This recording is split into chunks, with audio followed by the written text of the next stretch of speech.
केवट नाम के एक भक्त हैं जो भगवान का इंतजार कर रहे हैं। केवट नाव लेकर के खड़े हैं कि राम जी आएंगे और हम राम जी को पार लगाएंगे।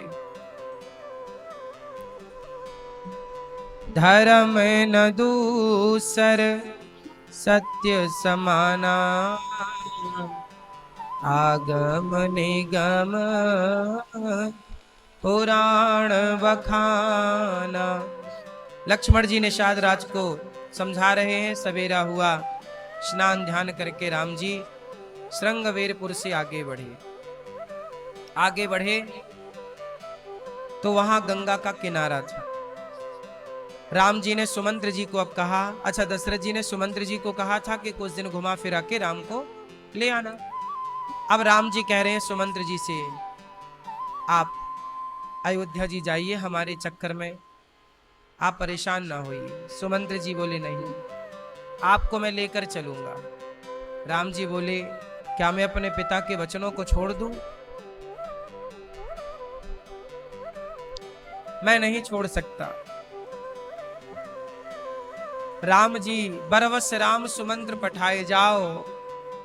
सुमंत्र जी को समझाकर राम जी ने जब रथ में बिठा के कहा कि जाओ, और जब सुमंत्र जी ने घोड़ों को देखा तो रथ हाँ क्यों है राम तन, हेरी हेरी हे नाहि। देख निषाद विषाद वस, धुनहि शीस पछिताई। जासु वियोग विकल पशु ऐसे, प्रजा मातु पितु जी हैं कैसे। जब सुमंत्र जी ने घोड़ों को देखा तो घोड़ा हिन हिना कर राम की तरफ भागते हैं। मतलब वो अयोध्या की तरफ घोड़े भी जाना नहीं चाहते। राम के पास आते हैं घोड़े और राम के पांव को चाटने लग जाते हैं।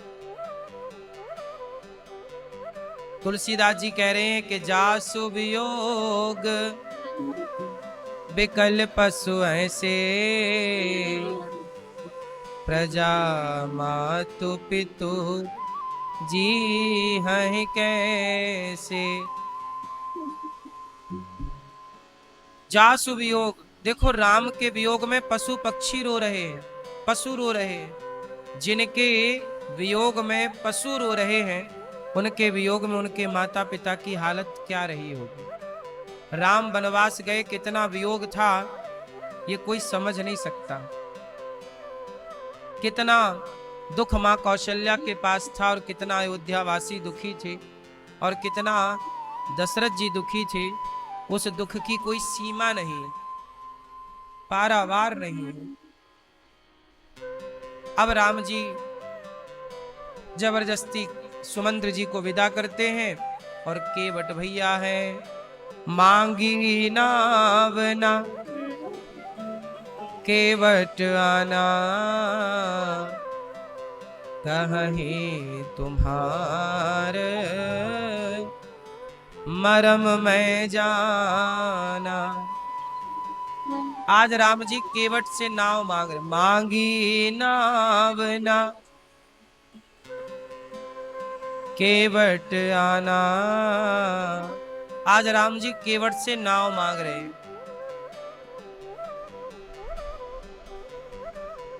केवट भैया जरा नाव लाओ, हमें पार जाना है। केवट बोले, प्रभु नाव से क्यों पार जाना है, पानी कम है, आप यूं ही चले जाइए। देखो पहली बार भगवान ने कुछ मांगा, क्या मांगा? नाव। पर जिसकी नाव थी उसने कहा नहीं ना, मांगी नाव ना, हम नहीं लाएंगे। क्यों? कहाँ है तुम्हारे मरम में जाने। हे राम, मैं नाव नहीं लाऊंगा और मैं अपनी नाव में आपको बिल्कुल नहीं बिठाऊंगा। क्यों भैया केवट, तुम्हारा तो काम ही पार लगाना है, क्यों नहीं बिठाओगे? केवट बोला, मैं आपको जानता हूं, आपके पांव से एक पत्थर को आपने स्पर्श कर दिया था तो वह नारी हो गई थी। पत्थर को आप छूते हैं तो पत्थर स्त्री हो जाता है। हमारी नाव को आपने छू दिया और कहीं वो भी स्त्री हो गई तो हमारी घरवाली लड़ेगी कि मैं थी तो ये कहां से आई। इसलिए राम हम पार नहीं लगाएंगे। अब देखो केवट कह रहा कि राम जी हम आपको पार नहीं लगाएंगे, हम आपके मर्म को जानते हैं। मर्म भगवान के मर्म को लक्ष्मण हूं यह मर्म न जाना, जो कछु चरित रचा भगवाना।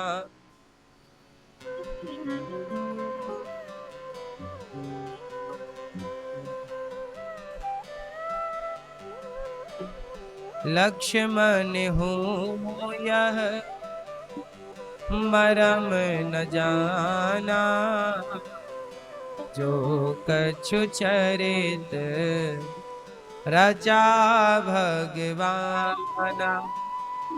जिनके मर्म को लक्ष्मण नहीं जान पाए, केवट कहता है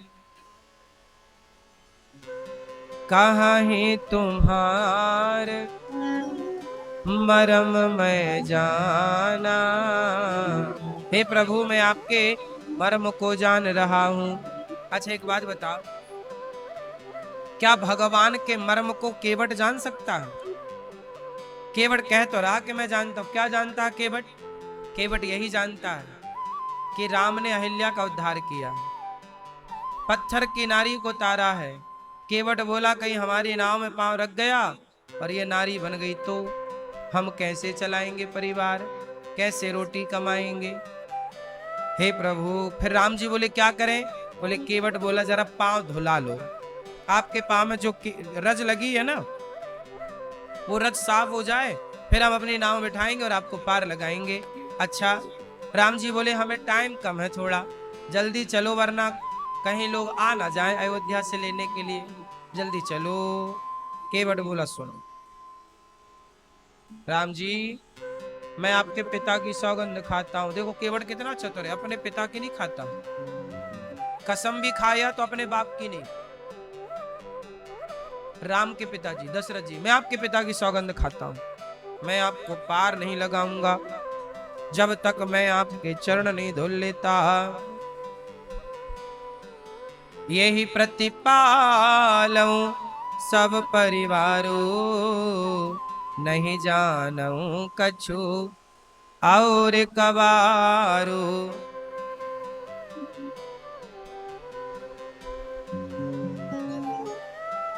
हे राम जी मैं कोई और काम तो जानता नहीं हूं, आप मुझे इतनी इजाजत दो कि मैं पांव धोऊं। पद कमल धोए चढ़ाए नावना, नाथ उतराए चाहूं। मैं आपसे कुछ चाहता थोड़ी हूं, आप मुझे उतराई मत देना। केवट बोला पद कमल धोए चढ़ाए नाथ ना, पद कमल धोए चढ़ाए नावना, नाथ उतराए चाहूं। मोहि राम राउर याद दशरथ, शपथ सब साची कहो। दशरथ जी की शपथ साची कह रहा हूं, पार नहीं लगाऊंगा।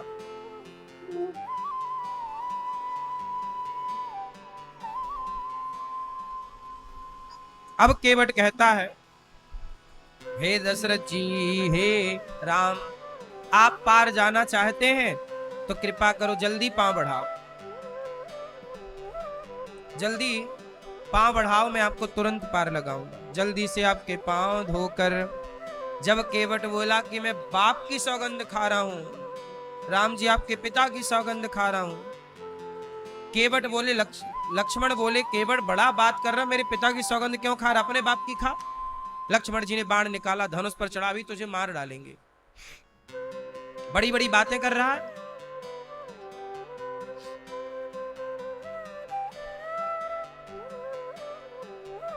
बड़ी बड़ी बातें कर रहा है, आज मैं तुझे मार दूंगा। केवट बोला हाँ लक्ष्मण जी निकालो धनुष, निकालो बाण, मारो।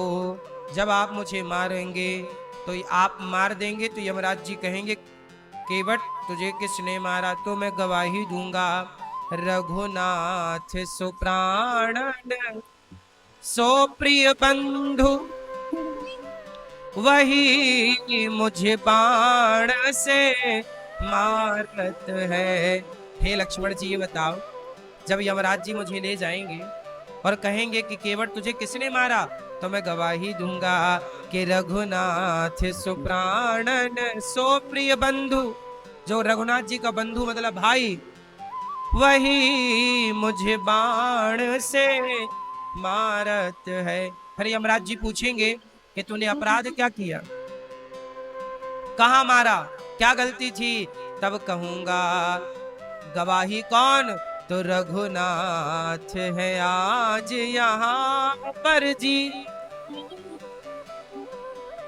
वही आंखों से आज निहारत है। रघुनाथ जी खुद निहार रहे हैं, देख रहे हैं कि मैं मर रहा हूं। क्या रघुनाथ जी मुझे मरता हुआ देख लेंगे? और मरता हूं कहाँ, सुचि गंगा के तीर, रघुनाथ सुनाथ निहारत है। और अपराध क्या किया तूने, गलती, तो अपराध यही इस दास का है, रघुनाथ के पाव पखारत हो।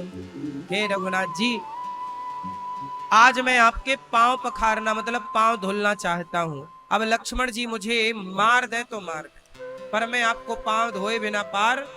अच्छा ये बताओ लक्ष्य, ये केवट जिद्दी है कि नहीं? बोलो हाँ कि ना। मैया, केवट जिद्दी है कि नहीं? बोलो हाँ कि ना। केवट जिद्दी है? हाँ, केवट भैया बड़े जिद्दी हैं। अब सुन केवट के बैन, प्रेम लपेटे अटपटे, बिहसे करुणाएन, चितई जानकी लखन तन। आज केवट की बातें सुन के राम जी मुस्कुरा पड़े। केवट के द्वार पर जब राम जी आए ना, तब राम जी की आंखों में आंसू थे। सुमंत्र जी को विदा किया ना, तो आंसू आ गए। पर जब केवट ने देखा कि राम मेरे द्वार पर रोते रोते आए हैं, आज मैं हंसा करके ही राम को इस द्वार से विदा करूंगा। ऐसी बातें कर रहे हैं टेढ़ी टेढ़ी कि राम मुस्कुरा पड़े। तो केवट से राम जी ने कहा, अच्छा भैया तेरी क्या इच्छा है? बोले पांव धोऊंगा। ठीक है भैया। केवट राम रजाय सुपावा, पानी कठबता भरी ले आवा। कठौता में पानी ले आया। केवट कठौता में पानी लाया और राम जी के चरणों को घिस घिस के साफ करने लगे। राम के पांव की रज निकाल रहा, धूल। क्योंकि राम के पांव में क्या है? जादू। कौन सा जादू? पत्थर को नारी बनाने का जादू।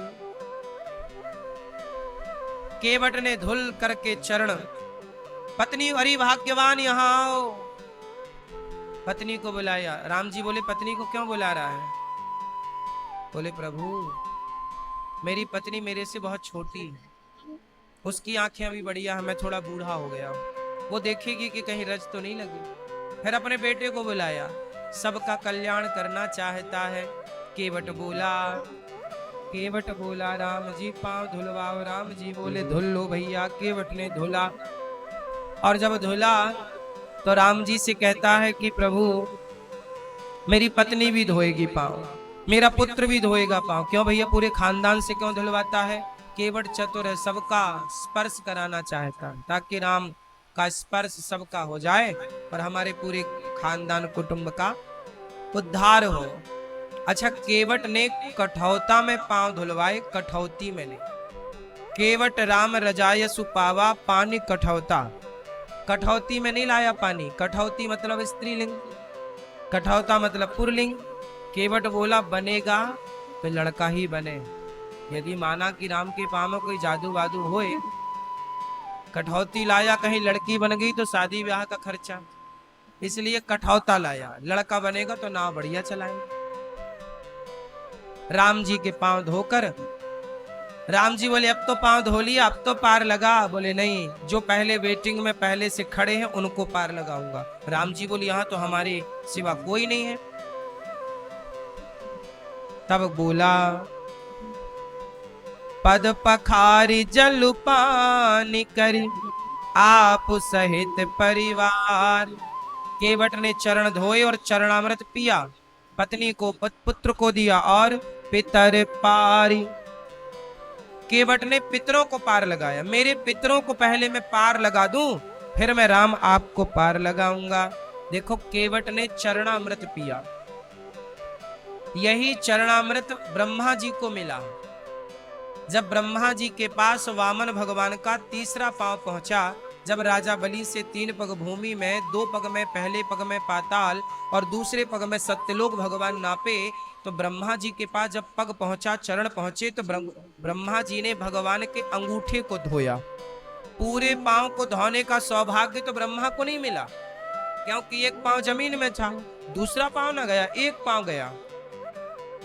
और एक पांव का भी केवल अंगूठा मिला था। ब्रह्मा जी को अंगूठा धो के कमंडल में भर लिया। वही भगीरथ जी की तपस्या करने पर छोड़ा तो वही गंगा मैया कहलाई। तो ये गंगा मैया भगवान के चरणों का धौमन है, चरणामृत है। तो ब्रह्मा जी को भी ये सौभाग्य नहीं मिला कि वो दोनों पांव धोए, पर आज केवट दोनों पांव बढ़िया घिस घिस के धो रहे हैं। सबको चरणामृत दिया। इसलिए आप भी गोपाल जी को और शालिग्राम भगवान को जो नहलाते हो ना, उसके बाद जो बचता है वही चरणामृत होता है। बच्चों को स्कूल भेजा करो तो चरणामृत दे करके भेजा करो। कहते हैं जो नित्य चरणामृत पीते हैं उनकी अकाल मृत्यु नहीं होती। अकाल मृत्यु हरणम सर्व व्याधि विनाशनम विष्णु पादोदिकम पीत्वा पुनर्जन्म न विद्यते। कहते हैं पुनर्जन्म नहीं होता। जो चरणामृत पीते हैं, चरणामृत की बड़ी, इसलिए मंदिरों में जाते हो तो मिलता ना चरणामृत, उसे हमारे श्री संप्रदाय में तीर्थ कहते हैं। चरणामृत का दूसरा नाम क्या है? क्या नाम है? तीर्थ। तीर्थ का मतलब भगवान में तो संपूर्ण संसार समाया है। भाई यशोदा मैया ने मुंह खुलवाया तो भगवान के मुंह में था कि नहीं पूरा ब्रह्मांड? राम जी के मुंह में था कि नहीं पूरा? तो भगवान में ये संसार सब कहां भास रहा, समाया सब भगवान। तो भगवान को जो स्नान करा के चरणामृत लेते हैं वो संसार के संपूर्ण तीर्थों का तीर्थ है वो, इसलिए तीर्थों का भी तीर्थ है भगवान का चरणामृत, इसलिए हम लोग उसे तीर्थ कहते हैं। चरणामृत का दूसरा नाम है तीर्थ। सभी तीर्थों का जल है वो एक प्रकार से। इसीलिए जब भी चरणामृत लिया जाए, कैसे लेते हो आप लोग चरणामृत? ऐसे नहीं, नीचे कपड़ा लगाना चाहिए अपने हाथ। इसलिए पहले के जमाने में सबके पास दुपट्टा हुआ करता था, चाहे पुरुष हो चाहे स्त्री हो। अब ना पुरुषों के पास दुपट्टा बचा ना स्त्रियों के पास। देखो हम दुपट्टा रखते कि नहीं अपने पास? ये दुपट्टा एक भारतीय मूल परंपरा है। जैसे स्त्रियां साड़ी पहनती हैं तो साड़ी में पल्लू होता है, तो जब भी चरणामृत लेना चाहिए तो दुपट्टा कपड़ा नीचे लगाना चाहिए। ऐसे क्यों? ऐसे क्योंकि कई बार आपने हाथ ऐसे बढ़ाया, चरणामृत लिया, तो कुछ बूंद जमीन पर गिर जाती है चरणामृत की। कहते हैं चरणामृत जमीन पर गिरना नहीं चाहिए, पाप है, ये अपराध है। तो कपड़ा लगा देने से क्या होगा? वो पानी यदि चरणामृत तीर्थ यदि जमीन गिरेगा तो पानी ये कपड़ा सोख लेगा, फिर उस कपड़े को आप अपने माथे पे लगा सकते हैं। ये देखो ये भाव की बातें हैं। तुम पता नहीं उस तीर्थ का, उस चरणामृत का कितना सम्मान करते हो, पर हमारे श्री संप्रदाय में श्री वैष्णव लोग तो बड़ा आदर करते हैं चरणामृत का। हमारे यहाँ चरणामृत की ही महिमा, प्रसाद चरणामृत मिल गया मतलब है सब कुछ। और चरणामृत किसको नहलाने के बाद चरणामृत बनता है बताओ? किनको नहलाने के जल को, किनके स्नान के बाद बचे हुए जल को चरणामृत कहते हैं? बताओ। है?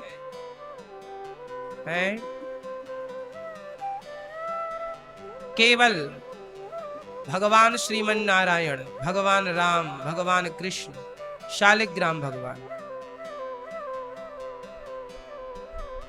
शालिग्राम भगवान आपके घर में है? शालिग्राम जी हैं तब तो अच्छा। पहले देखो धातु वातु की मूर्तियां थी ही नहीं। पहले गोपाल जी सबके घर में थोड़ी थी। पहले सबके घर में शालिग्राम जी होते थे। भगवान मतलब शालिग्राम जी, भगवान मतलब शालिग्राम जी। पहले शालिग्राम जी, फिर गोपाल जी। ठीक है, गोपाल जी भी हैं। धातु तो पहले ही से अष्ट धातु के ठाकुर जी। आजकल प्लास्टिक के भगवान जी लेके चलते हैं लोग, मंदिरों में रखते प्लास्टिक के, फाइबर के। मंदिर में नहीं रखा जाता प्लास्टिक। घर में, मंदिर में क्या होना, मंदिर में शालिग्राम जी हैं और गोपाल जी हैं तो ही वो मंदिर मंदिर है, वरना उसे मंदिर ना कहो। गोपाल जी तो है ही नहीं आपके यहाँ और शालिग्राम जी नहीं है तो काय का मंदिर है? इसलिए तुलसी क्या होना चाहिए? द्वार पर तुलसी, द्वार पर तुलसी और गौ माता, शालिग्राम जी, गोपाल जी। द्वार पर शंख चक्र तिलक, रामायुध अंकित ग्रह, शोभा वर्णि न जाय। नव तुलसी का वृंद तहाँ, देख हरसि कपिराय। इसलिए शालिग्राम जी को स्नान करने के बाद जो जल बचे वही चरणामृत उसे लेना चाहिए, भोग लगाकर ही ग्रहण करना चाहिए। केवट ने राम जी को राम जी के चरणामृत को पिया, परिवार को पार लगाया और केवट ने नाव में बिठाए राम को, प्रभु अब हम पार लगाएंगे, चलो मेरी नैया में लक्ष्मण राम। ओ गंगा मैया धीरे बहो। राम जी को बिठाया, केवट नाव चलाया, नाव चला रहा है। तभी केवट ने नाव चलाई, डगमग डगमग डोली, काहे की नैया काहे की गंगा, अरे कौन की नैया कौन की गंगा, और कौन के लक्ष्मण राम। गंगा मैया धीरे बहो, मेरी नैया में लक्ष्मण राम। ओ गंगा मैया धीरे बहो, केवट की नैया भागीरथ की गंगा, आज केवट की नैया भागीरथ की गंगा, और दशरथ के लक्ष्मण राम। ओ गंगा मैया धीरे बहो। अब जब राम जी बैठे तो केवट ना नाव को थोड़ा बीच में ले जाके ना डगमग डुलाया ऐसे। राम जी बोले गिराएगा क्या केवट, थोड़ा धीरे चल। केवट बोला प्रभु क्या हो रहा है? राम जी बोले डर लग रहा है। केवट बोला तो मेरा हाथ पकड़ लो। कितना चतुर है केवट, कहता है कि आप मेरा हाथ पकड़ो। केवट ये भी तो कह सकता था कि लाओ मैं आपका हाथ पकड़ लेता हूँ। केवट बोला यदि मैंने आपका हाथ पकड़ा ना प्रभु तो मैं अभिमान बस कभी आपको छोड़ सकता हूँ, पर आपने जैसे एक बार पकड़ लिया तो आप कभी नहीं छोड़ते, इसलिए आप पकड़ो। इसलिए कभी भगवान को आप मत पकड़िएगा, क्योंकि पकड़ ही नहीं पाओगे। इसलिए पकड़ो मत, अपने आप को पकड़वाओ। एक बार सूरदास जी ने जंगल में जा रहे थे, जंगल से गुजर रहे थे, सत्संग में जा रहे थे।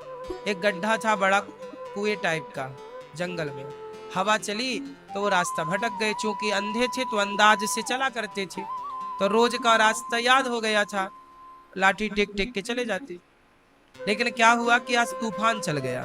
तूफान चल गया ना तो वो थोड़ा गिर गए हवा के वेग से। वो खड़े हुए तो रास्ता भटक गए। रास्ता भटक गए तो वो जंगल की तरफ जाने लग गए और वहां एक गड्ढा था घनघोर जंगल में अकेले सूरदास जी उस गड्ढे में जाके गिर गए। अब चिल्लाएं तो सुने कौन।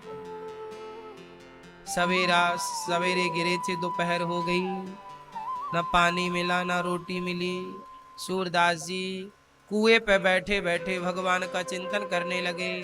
श्री कृष्ण गोविंद हरे मुरारी।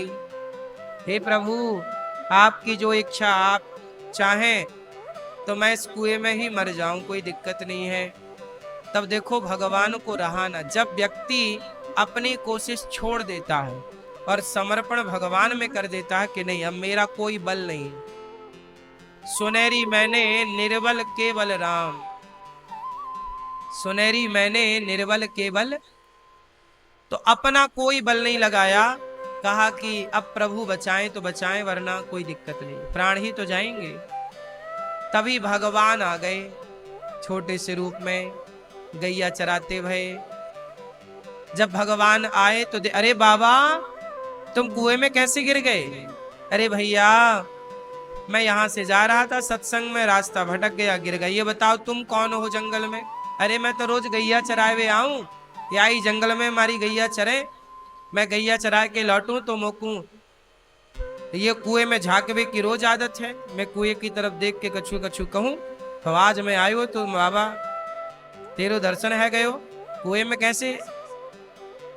अच्छा एक काम करो, आओ बाबा ये हमारा डंडा पकड़ो, हम तुम्हें निकाले खींचे, हमारा हाथ पकड़ो। केवट जब भगवान ने ऐसा कहा तो सूरदास जी बोले प्रभु, मन में बोले प्रभु मैं समझ गया कि इस जंगल में मुझे बचाने और कोई नहीं, आप ही आए हैं। तो मुझे सुनो, मुझे नहीं पता कि आपका हाथ कहाँ है, लेकिन आपको पता है कि मेरा हाथ कहाँ है, इसलिए अपना हाथ उठा दिया। मैं आपका हाथ नहीं पकड़ूंगा, आप मुझे पकड़ लो, क्योंकि मैं आपको पकड़ूंगा तो मैं छोड़ सकता हूं, पर आप मुझे पकड़ेंगे तो आप मुझे नहीं छोड़ेंगे। भगवान ने सूरदास जी को पकड़ा और निकाला। सूरदास जी समझ गए कि ये भगवान के ही कोमल कोमल हाथ हैं। जब बाहर आए तो सूरदास जी ने भगवान को पकड़ लिया। अब सूरदास जी बोले प्रभु हमें पता है आप भगवान हो, हमें छोड़ कर ना जाओ। भगवान बोले बाबा हमने तो आपकी मदद की, निकाला आपने हमें ही पकड़ लिया, छोड़ो अब जाने दो। नहीं, आप भगवान हो प्रभु, दर्शन दो। तब भगवान हाथ छुड़वा रहे हैं और हाथ छुड़वा के भाग गए। जब भाग गए तो सूरदास जी ने एक दोहा गाया। सूरदास जी बोले हाथ छुड़ाए जात हो निर्बल जान के मोहि, हृदय से जो जाओगे तो मर्द कहूंगो तो। हाथ छुड़ा के जा रहे हो, मैं निर्बल हूं ना, कमजोर हूं, आप छुड़ा के जा रहे हो। हाथ छुड़ाए जात हो निर्बल जान के मोह, मैं निर्बल हूं ना तो जा रहे हो, मेरे हृदय से निकल कर दिखाओ तो जानूं कि तुम मर्द हो। देखो जरा सूरदास जी कह रहे हैं कि मेरे हृदय से निकल कर दिखाओ। सूरदास जी के हृदय में इस तरह से समाये हैं भगवान कि भगवान निकलना चाहे तो भी हृदय से नहीं निकल सकते। सूरदास जी के इस तरह का प्रेम है सूरदास जी का। आज वही केवट कह रहे हैं कि प्रभु मैं नहीं जानता कि आपका हाथ कहाँ है, मैं नहीं जानता कि आपको मैं कैसे पकड़ूं, इसलिए ये रहा मेरा हाथ, आप पकड़ लो। यही समझ, इसलिए आप लोग दर्शन करने जाते हो भगवान जी के, कैसे दर्शन करते हो? कोई भाव नहीं प्रकट होता ना, क्यों? दर्शन करने जाओ भगवान के, बिहारी जी के, जगन्नाथ जी के, द्वारिकाधीश जी के, तो ऐसी दर्शन नहीं होता। कैसे होता है? भगवान के मंदिर जाओ तो हाथ कैसे करते हैं, कैसे दर्शन होता है, कैसे दर्शन करना चाहिए भगवान का? आप लोग कैसे दर्शन करते हैं? बताओ कैसे दर्शन करते हैं?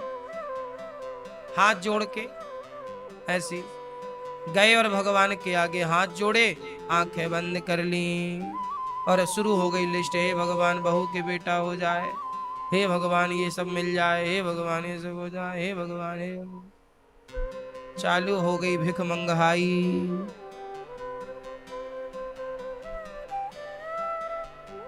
शुरू हो गई। ये कुछ नहीं है ये सब। इसलिए आपको क्या लगता है मंदिरों में इतनी भीड़ है, आपको क्या लगता है भक्तों की भीड़ है, भिखमंगों की भीड़ है? भक्त तो कोई करोड़ों में कोई एकाध होगा। ये भीड़ किसकी है? बोलो बोलो। मेरी माँ, मैया, ओ मैया, क्या बोलती तू? मंदिर में भीड़ किसकी है? भिखमंगों की। मांग रहे हैं, बस मांग रहे हैं बस। ये भक्त हैं? भक्तों की श्रेणी में कौन है? अब आपके द्वार पर कोई आए और केवल मांगने आए तो आप कितना सम्मान करेंगे उसका? अच्छा, जब आए तो मांगने ही आए। इसलिए भगवान की भक्ति होती है कैसी? निष्काम।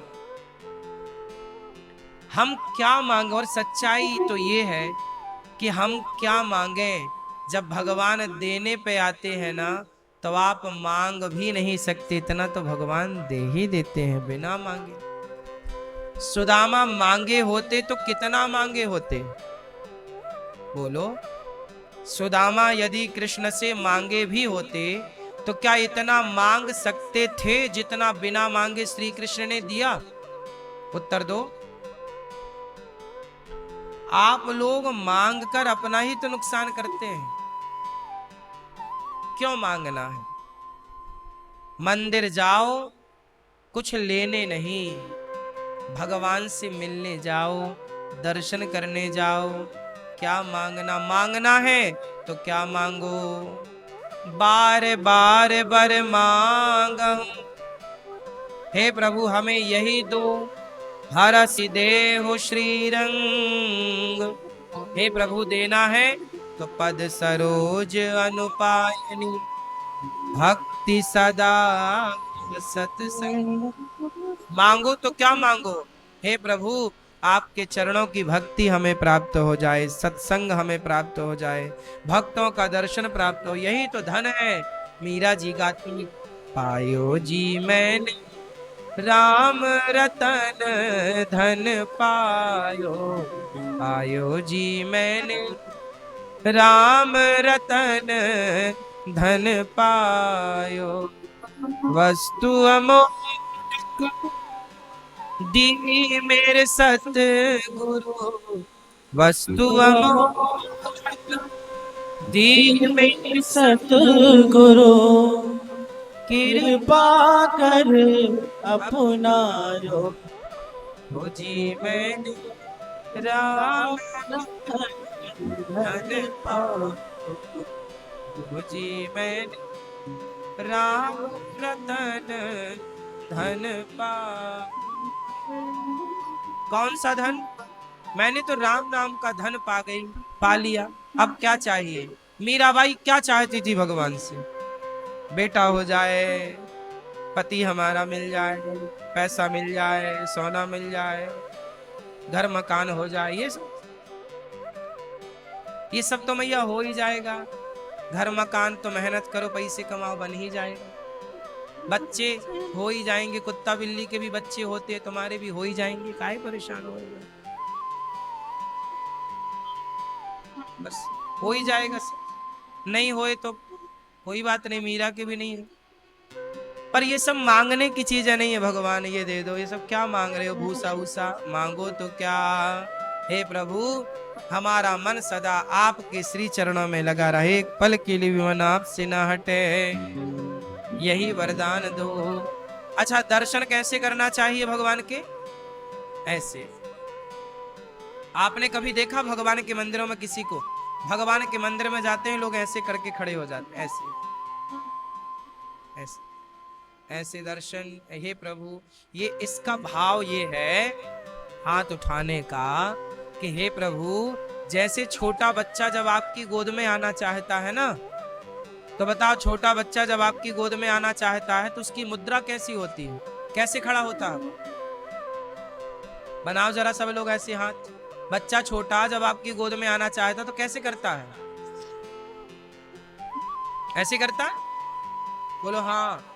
फिर आप उसे उठा लेते हैं। तो छोटा बच्चा अपने दोनों हाथ इसलिए उठा देता है कि मैंने अपना काम कर लिया, अब तुम जल्दी अपने हाथ बढ़ाओ और मुझे उठाओ। ऐसे ही भक्त जब अपने दोनों हाथ बढ़ाता है तो भगवान कहते हैं कि तुम दोनों हाथ बढ़ाओ तो सही, जगन्नाथ जी के हाथों को देखो तो सही, तुम्हारे लिए ही तो बढ़े हैं उनके हाथ आगे के लिए, पर तुम अपने हाथ बढ़ाते ही नहीं। तुम उस बच्चे की तरह गोद में आना ही नहीं चाहते। तुम तो बस हे भगवान हमें गोद में मत लो, बहू के बस बेटा होना चाहिए बस। हम तो 16 सोमवार करेंगे शंकर जी, हमारे ऐसे हो वैसे हो जाए, हाँ बड़ा हो जाए, बढ़िया हो जाए, सब अच्छा हो जाए। दिन भर मांगते रहते होते ना, मांगने के बाद भी फिर भी रो रहे हैं, फिर भी रो रहे, ये नहीं मिल रहा, वो नहीं मिल रहा। क्यों मैया? अच्छा ये बताओ, आप लोगों को परेशान कर कौन रहा है? सारा संसार दुखी है, सबको हम रोता हुआ ही देखते हैं। अभी हम आप लोगों से पूछने लग जाएं आपके घर की कहानी, अभी आप रोने लगे, हमारा हम भी बड़े परेशान है, क्या बताए, किसको सुनाए, क्या सबको अभी बोले तो सब रोने लग जाएंगे। सब परेशान है, आप जितने बैठे हो ना सब परेशान, सब अपनी अपनी दिक्कत निकाल के अब भी बैठ जाएंगे, हमारी ये समस्या, हमारी ये समस्याओं का नाम ही जिंदगी है, समस्याओं से घिरा। अच्छा ये बताओ, जंगल में रहने वाले जंगली पशु पक्षियों के जीवन में समस्या नहीं है क्या? बोलो। चिड़िया अंडा रखती है, अंडा रख के उड़ कर गई खाने, तब तक उसके अंडे दूसरा पक्षी आके खा जाता है, समस्या नहीं है? चलो अंडे से बच्चा निकल भी आया, उसके चूजे निकल आए, बच्चे निकल आए, तो भी दूसरा पक्षी आता है और उसके बच्चे खा जाता है। बोलो हाँ। जंगल में हिरनी बच्चा पैदा करती है, अभी पूरा बच्चा पैदा नहीं हो पाया कि शेर आ जाता है और उसका नवजात बच्चा शेरनी, वो हिरनी तो भाग जाती है, या उसको नहीं भाग पाए तो उसे भी और उसके बच्चे को भी शेर खा जा। जन्म लेता हुआ अभी पैदा चाट नहीं पाई वो अपने बच्चे को, पहला दूध नहीं पिला पाई और शेर आके उसके बच्चे को खा जाता है। बोलो हाँ कि ना? क्योंकि प्रसव होता है ना तो वो खून निकलता है तो उसकी गंध शेर, चीता इत्यादि को आ जाती है, तुरंत वो नवजात बच्चे पर अटैक करते। ये जंगल का रोजमर्रा का काम है, नहीं है? भेड़िए, शेर तो चलो आए और खाए तो पहले मारता है फिर खाता है, पर भेड़िए यदि किसी हिरण को पा जाएं तो उसे पहले मारते नहीं है, पीछे से खाना शुरू कर देते हैं, उसका पूरा मांस नोच डालते हैं और वो जिंदा रहता है। अब सोचो, समस्याएं केवल तुम्हारे साथ थोड़ी हैं, आज जंगल में जितने भी जंगली जीव जंतु हैं सबकी समस्याएं हैं, एक दूसरे के सारे दुश्मन हैं जंगल में। बताओ कौन जंगल में एक दूसरे का दोस्त है, नाम बताओ। हिरन चरता है, यदि खड़ा है चरने के लिए तो भेड़िए का डर, शेर का डर, चीते का डर। पानी पीने जा रहा है तो ठीक से पानी नहीं पी पाता, क्योंकि पानी में मगर होता है, मगर खा जाए। बोलो हाँ। सोचो पशु पक्षियों को कितनी तकलीफ। आज देखो मछली पकड़ने वाला मछुआरा मछली को क्या करता है, दाना बनाता है। मछली को ही एक बंसी होती है मछुआरों के पास जिससे वो मछली पकड़ते, तार होता है, कांटा लोहे का कड़ा, कि मछुआरा क्या करता है, बड़ी मछली पकड़ता है 1 किलो की 2 किलो की, और उस मछली को पकड़कर उसकी आंख होती है ना, इस आंख से इस आंख से वो डालता है सूजा लोहे का, इस आंख से डालता है और इस आंख से निकाल के और उसको धागे में बांध देता है और उस मछली को पानी में डालता है। सोचिए, उसकी दोनों आंखों से वो लोहे का कील डाल दी उसने और उसे पानी में, वो मारा नहीं, अभी मछली मरी नहीं है, और वो पानी में तब तक तड़पती है जब तक कोई दूसरी मछली उसे आकर, और दूसरी मछली उसे आकर खाती है तो दूसरी मछली भी फंस जाती है। हाँ या ना? मछुआरा क्या करता है, एक मछली को पानी में डालता है कांटा लगाकर, दूसरी मछली को लगा मछली, वो जाके खाती है तो वो भी उसके कांटे पर जाल में फंस जाती है। तो सोचिए कितनी देर तक, अब सोचिए आपकी आंखों में पूरा सरिया डाल दिया जाए इस तरफ से उस तरफ, कितना कष्ट होगा, और उसे पानी में डाल दिया जाता है और वो तब तक तड़पती है जब तक दूसरी मछली उसे खा नहीं जाती। बोलो हाँ, ये बात सही है कि गलत है? बोलो हाँ। तो जीवन कठिन केवल तुम्हारा ही है क्या? मछली का जीवन तुमसे कठिन है नहीं है? बोलो मेरी माँ, मुर्गी का जीवन कितना कठिन है, बेचारी के पंख नोच लिए जाते हैं। शेर चीते का जीवन कितना कठिन है। कौन सरलता से जीवन गुजार रहा है बताओ? कठिनाई का नाम जीवन है मेरी माँ। तुम्हारे बच्चे तो पल जाते हैं, बढ़ जाते हैं, बड़े हो जाते हैं। तुम्हें तो सुकून से पानी मिलता है पीने को, सुकून से खाना मिलता है। चिड़िया को, पशु पक्षी को तो सुकून से पेट भर भोजन नहीं मिलता,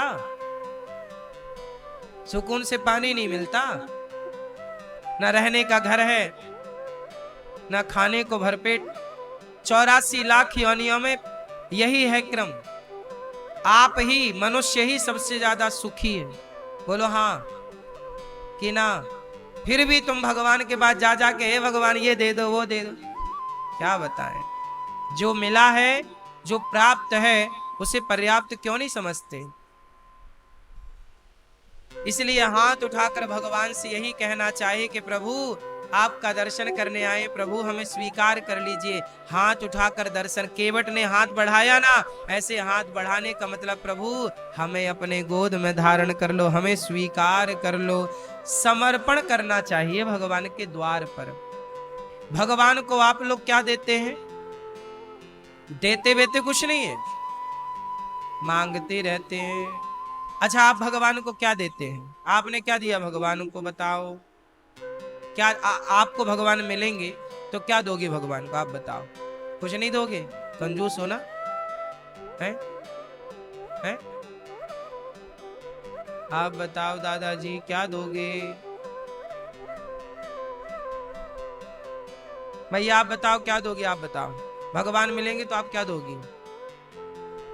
हैं? फूल क्या दें, पैसे क्या दें, हीरे क्या दें, मोती क्या दें, भगवान को कमी है क्या? चढ़ाना ही है भगवान के चरणों में तो स्वयं को खुद को चढ़ा दो। हे प्रभु तुम्हें सौंपता हूँ अमानत तुम्हारी, तुम्हें सौंपता हूँ अमानत तुम्हारी। केवट ने राम जी को पार लगाया, राम जी का हाथ केवट ने पकड़ लिया, राम जी ने केवट का हाथ पकड़ लिया। पार लगे तो केवट बोले प्रभु, अब चरणों में गिर पड़े केवट। राम जी बोले भैया केवट ये उतराई ले लो। अंगूठी दी राम जी ने, उतराई ये ले लो। केवट बोला ना प्रभु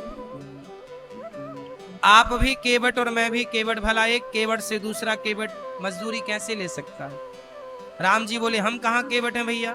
केवट बोला प्रभु आप मेरे द्वार आए, आप मेरे घाट आए तो मैंने आपको पार लगाया, मर करके जब मैं आपके घाट आऊं तो भव सागर से आप पार लगा देना, यही उतराई है। दोनों ही केवट है, केवट भी पार लगाता है और राम जी भी, दोनों का एक ही काम है। केवट बोला हम गंगा से पार लगाते हैं, आप भव से पार लगाते हो। इसलिए भगवान से कुछ मांगने से बढ़िया है ये कह दो कि प्रभु हमने जो पुण्य किया उस पुण्य के बल पर आप हमें भव से पार कर दीजिए। बस भव से पार होना ही समझदारी है। ये मनुष्य का शरीर पाकर भी 84 में उलझे रहे तो फिर मानव बनने का फायदा क्या? मानव शरीर पाने का फायदा तब है जब 84 के चक्कर से आप बच जाओ, और तब बचोगे जब भगवान की शरण में जाओगे। उतरी ठाणी भय सुर शरीरेता, सिय राम गुह लखन समय केता, नाथ आजु में काह न पावा, मिटे दोष दुख दारिद दावा। राम जी केवट को गले लगाते हैं। केवट देखो, लोग कहते हैं जो जातियों के नाम पर भेदभाव करते हैं और राजनीतियां करते हैं, उनके लिए ये राम जी और केवट की का मिलन बड़ा मैसेज अच्छा देने वाला है कि राम जी ने कहीं जातियों को इस तरह से नहीं कि तुम्हारी जाति ऊंच है तो नीच है, ऊंच नीच का कोई भेद राम जी के यहाँ तो नहीं है। राम जी केवट को गले से लगाते हैं, निषाद राज को गले से लगाते हैं, और शबरी माता सबर जाति की थी, उनके जूठे बेर खाते हैं। अब बताइए, ये जातियां जो हैं, क्या ये भगवान की भक्ति में बाधा है? नहीं। क्या भगवान को पाने का अधिकार सबका नहीं है? क्या भगवान की पूजा करने का अधिकार सबका नहीं है? बिल्कुल है, सबका है। जातियां व्यवस्था के लिए बनाई थी सनातन में, पर बाद में उन जातियों को लोगों ने छुआछूत के नाम से कन्वर्ट कर दिया। आपस में ही लड़ गए, मर गए छुआछूत के नाम पर। इसलिए सनातनी को किसी भी ब्राह्मण हो, क्षत्रिय हो, वैश्य हो, शूद्र हो, हमें छुआछूत नहीं रखनी चाहिए। क्या नहीं रखना चाहिए? बोलो मेरी माँ। छुआछूत नहीं। जातियां बनी हैं व्यवस्था के लिए। ब्राह्मण कोई जाति नहीं है, ब्राह्मण की व्यवस्था है। वेद पढ़ना, वेद पढ़ाना, यज्ञ करना, यज्ञ कराना, दान लेना, दान देना, ये ब्राह्मण के कर्म है। क्षत्रिय कोई जाति नहीं है, एक व्यवस्था है। युद्ध लड़ना, तलवार चलाना और अपने राष्ट्र को, अपने राज्य को, अपने देश को विजयी रखना, ये क्षत्रिय का धर्म है। जो तलवार संभाले, जो वेद संभाले, पुराण संभाले, वो ब्राह्मण। जो तलवार संभाले वो क्षत्रिय, जो पैसा संभाले वो वैश्य, और जो सेवा संभाले वो शूद्र। ये व्यवस्था बनाई थी। कोई लड़ने के लिए थोड़ी बनाई थी कि तुम आपस में लड़ पड़ो। बाद में आपस में लड़ गए, बोले हम बड़े, हम बड़े, हम बड़े। कोई बड़ा कहां? कहां कोई बड़ा? कोई बड़ा, कोई छोटा। बड़े छोटे की तो लड़ाई थी ही नहीं कभी, व्यवस्था थी। अब जैसे कि आप बस में जाते हो, या बाजार जाते हो, या होटल में जाते हो, तो वहां भी एक व्यवस्था नहीं है। बिना व्यवस्था के बस चलती है। ड्राइवर एक व्यवस्था है, कंडक्टर एक व्यवस्था है। उन दोनों के बिना बस खड़ी है तो खड़ी है, चले कैसे? बोलो भाई। दर्जी कपड़ा सिलना एक व्यवस्था ना है आपके लिए? जूता सिलना क्या है? आपके शरीर को क्या क्या चाहिए? सुनो, आपके लिए कपड़े चाहिए थे, तो जिसने कपड़े बनाए उसे दर्जी कह दिया गया। आपको पानी पीना था तो फ्रिज थी नहीं, ठंडा पानी कहां मिले?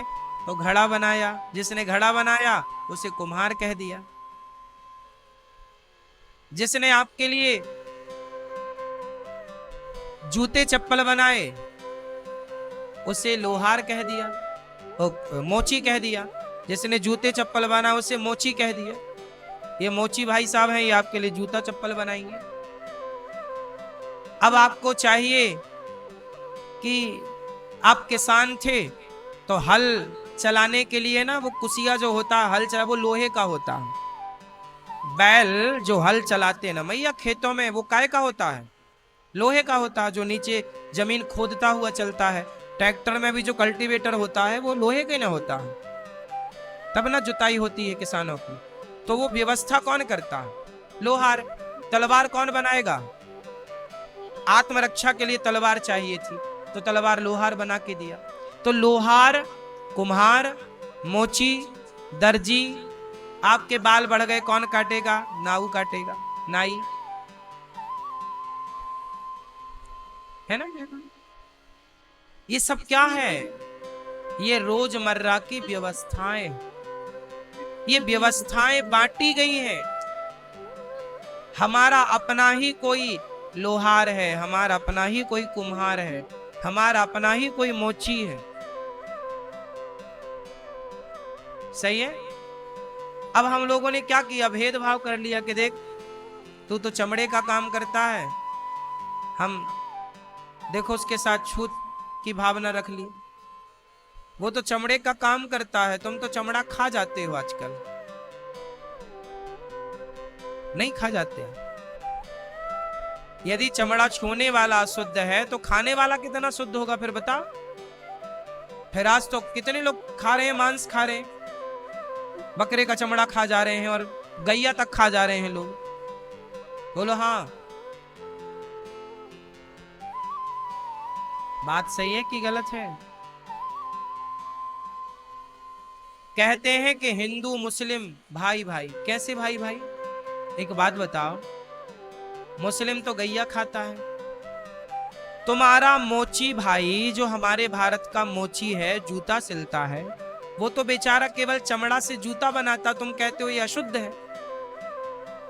और मुसलमान को तुम भाई कह रहे हो जो कि वो गैया का मांस खा रहा है। तो खाने वाले को, तो गैया का मांस खाने वाले को तुम गले लगा रहे हो, और जो तुम्हारा अपना मोची काम कर रहा है जूते का, जो उसका काम है पैतृक, तुम उसे अछूत कह रहे हो।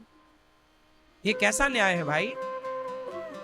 बताओ, चमड़ा छूने वाला अछूत है कि खाने वाला? उत्तर दो। छूने वाला अपवित्र है कि खाने वाला?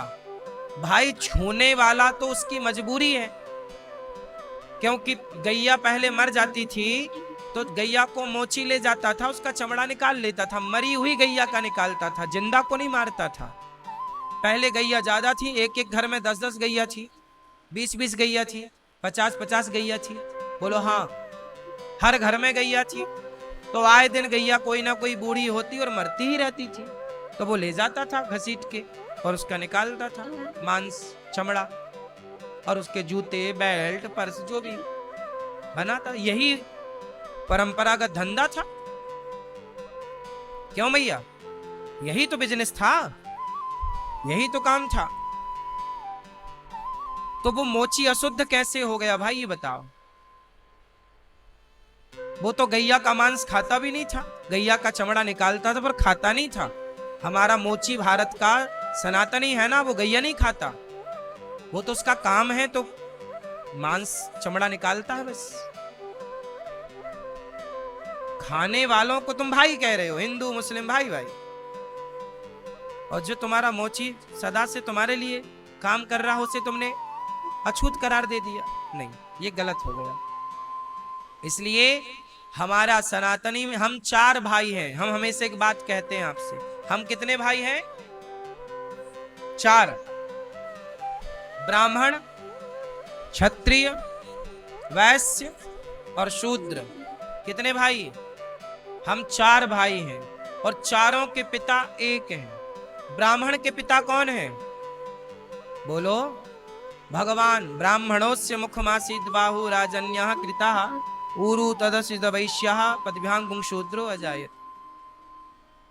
ब्राह्मण के पिता भगवान है, क्षत्रिय के पिता भी भगवान है। भगवान के मुख से ब्राह्मण प्रकट हुआ, भुजाओं से क्षत्रिय प्रकट हुआ, जंघा से वैश्य प्रकट हुआ और चरण से शूद्र प्रकट हुआ।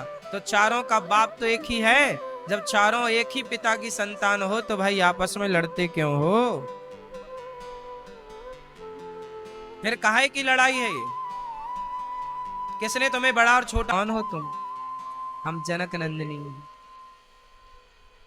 अच्छा, ये जो 2 पुरुष हैं ये कौन है? देखो गांव की भोली भाली स्त्रियां, सीता जी, ये कौन है? तो सीता मैया क्या कह रही है? ये जो गोरे हैं ना, गोरे वाले छोटे, वो हमारे देवर हैं। सीता मैया कैसे बता रही है? डायरेक्ट ये नहीं कहने ये हमारे हस्बैंड, जैसे आप लोग ना मैया, ये हमारे हस्बैंड है, ऐसे नहीं। सीता मैया कह रही हैं कि ये जो हैं गोरे वाले, ये जो सांवले हैं ना उनके छोटे भाई हैं, और ये हमारे देवर हैं। तब तो गांव के लोग समझ गए कि जब ये देवर हैं और ये भाई हैं तो ये कौन हुए? बोलो, समझ गए ना? समझदारों को सारा काफी है। हाँ, लेकिन आज ना ये देखो, ये भी एक मर्यादा है। स्त्रियां किस मर्यादा में थी, पुरुष किस मर्यादा में था। जंगल गए हैं पर मर्यादाओं का, संस्कारों का निर्वहन सीता मैया के द्वारा और रघुनंदन राम के द्वारा हो रहा है। कहीं मर्यादा का उल्लंघन नहीं है, इसलिए तो राम को मर्यादा पुरुषोत्तम कहा गया। ओ भाई बीच सिय सोहति कैसे, ब्रह्म जीव बिच माया जैसे। आज सीता मैया बीच में है, लक्ष्मण जी पीछे, राम जी आगे। राम जी आगे जा रहे हैं, सीता जी बीच में, और पीछे लक्ष्मण जी चल रहे हैं। जंगल में पांव में कांटा लग जाए सीता मैया, राम के पांव में कांटा लग जाए तो लक्ष्मण जी निकालते थे, और सीता मैया के पांव में कांटा लग जाए तो कौन निकालता था? राम निकालते थे। छाले पड़ गए हैं, थोड़ा बैठ लो, पांव में दवाई, पांव में कांटे हैं, तो उन्हें राम जी निकालते हैं, सीता जी के पांव के कांटे। और राम जी के पांव के कांटे लक्ष्मण जी निकालते हैं, और लक्ष्मण जी के पांव के कांटे कौन निकालता है? स्वयं लक्ष्मण जी। कभी राम कहते लाओ लक्ष्मण मैं निकाल दो, लक्ष्मण बोलते नहीं, मैं आपके पांव के कांटे निकालूंगा। और लक्ष्मण जी सेवक है ना, सबसे सेवक धर्म कठोरा सेवक। ऐसी सेवा मेरी माँ, कौन आजकल भाई और भाभी की ऐसी सेवा करेगा? कहां आजकल ऐसे सेवक मिलते हैं? आजकल तो बस सब स्वार्थ के, आज ना मैया स्वार्थ से बड़ा परेशान है सब स्वार्थी। ईमानदार लोग आज बड़े कम मिलते हैं मैया, ईमानदार लोगों का मिलना बड़ा कठिन सा हो गया।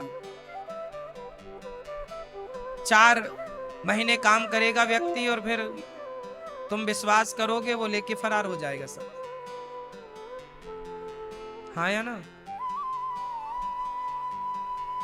राम जी आगे चल रहे हैं, आगे चले तो वाल्मीकि जी के आश्रम में पहुंचे। देखो ये वही वाल्मीकि जी हैं जिनके आश्रम में बाद में सीता मैया आएंगी।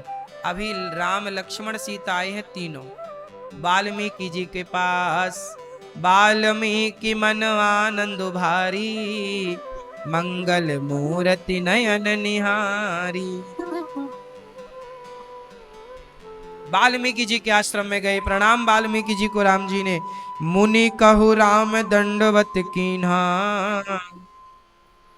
राम जी ने दंडवत किया संत जी को, महाराज जी की जय हो। अब राम जी बैठे हैं, सिया जी बैठी हैं, और बड़े प्रेम से महर्षि वाल्मीकि जी से चर्चा हो रही है। वाल्मीकि जी कह रहे हैं, हे प्रभु जगु पेखन तुम देख निहारे, विधि हरि शंभु नचाव निहारे। आप तो साक्षात भगवान हैं, आप तो नारायण हैं, आप तो द्वार पर आकर आपने कृपा की प्रभु। सोई जानय जेहि देहु जनाई, जानत तुम ही होई जाई। आप भगवान हैं पर आपको जान कौन सकता है? अच्छा राम जी भगवान हैं पर राम को जान कौन सकता है? बताओ, भगवान को कौन जान सकता है? वही जिसे भगवान जनाना चाहें। यदि भगवान जनाना नहीं चाहेंगे तो आपके सामने खड़े हो जाएंगे। दुर्योधन के सामने कृष्ण खड़े तो थे, कहां जान पाया कि ये भगवान है? वो तो यही जानता रहे तो ग्वाला है।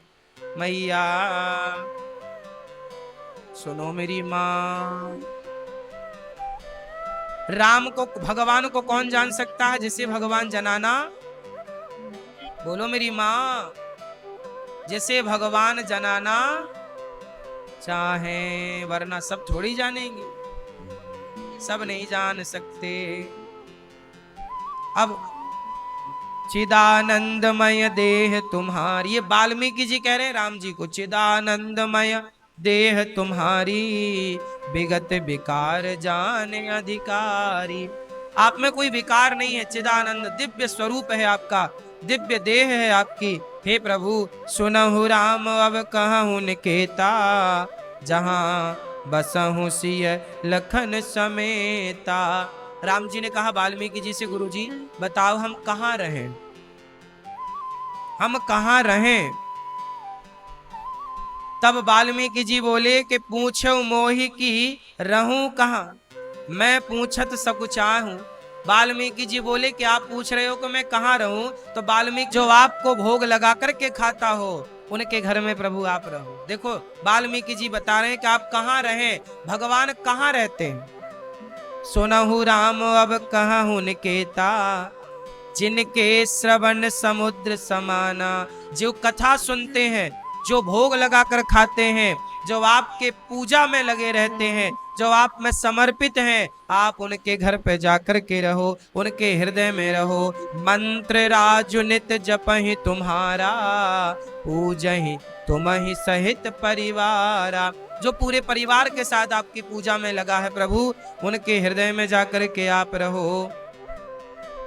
जिनके कपट दंभ नहीं माया, जिनके हृदय में कपट नहीं है, दंभ नहीं है, जिनके हृदय में करुणा भरी है, प्रेम भरा है, छल कपट अभिमान नहीं है, उनके हृदय में आप जाकर के रहो। सोचिए भगवान कहाँ रहते, जाके हृदय साच है प्रभु, ताके हृदय आप। जहां सच नहीं है वहां भगवान नहीं है। जाति पाति धनु धर्म बढ़ाई, प्रिय परिवार सदन सुखदाई।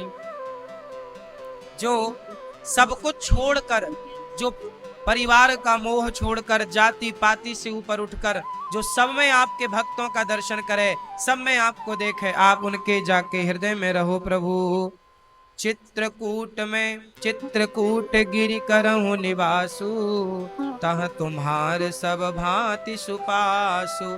अब चित्रकूट का पता दे रहे हैं कि आप चित्रकूट जाइए, जहां मंदाकिनी है। और चित्रकूट जब राम जी गए तो वहां पर कुटिया राम जी की बनाने देवता लोग आए, और देवता लोग आए उसके बाद भरी भरी दौना जो वहां के जंगली कोल भील थे, उन्होंने लाकर राम को दिया। कोल भील जंगल की महिलाएं हैं ना, जंगली आदिवासी जंगल में रहते। उस जमाने में त्रेता में और कितने जंगल में लोग रहते रहे होंगे, तो वो बिल्कुल जंगली आदिवासी, उनकी महिलाएं, उनके बच्चे, उनके बूढ़े, उनके पुरुष सब राम जी को छू छू के देख रहे हैं। राम जी बड़े सुंदर हैं। और जंगल के कोल भील राम जी से कह रहे हैं, ये प्रभु आपके लिए दौना में भर भर के लाए हैं, जो खाते रहे बेचारे ले आए, आप खाओ। राम जी उनके हाथ से खा रहे हैं। कोई छू रहा है राम जी को, छू के देखे कैसे हैं ये, अच्छे हैं। तो किसी ने कहा कि पता नहीं ये हमें स्वीकार करेंगे। तब उन कोल भीलों में से एक बूढ़ा बोला, राम ही केवल प्रेम प्यारा, जान ले जो जान निहारा।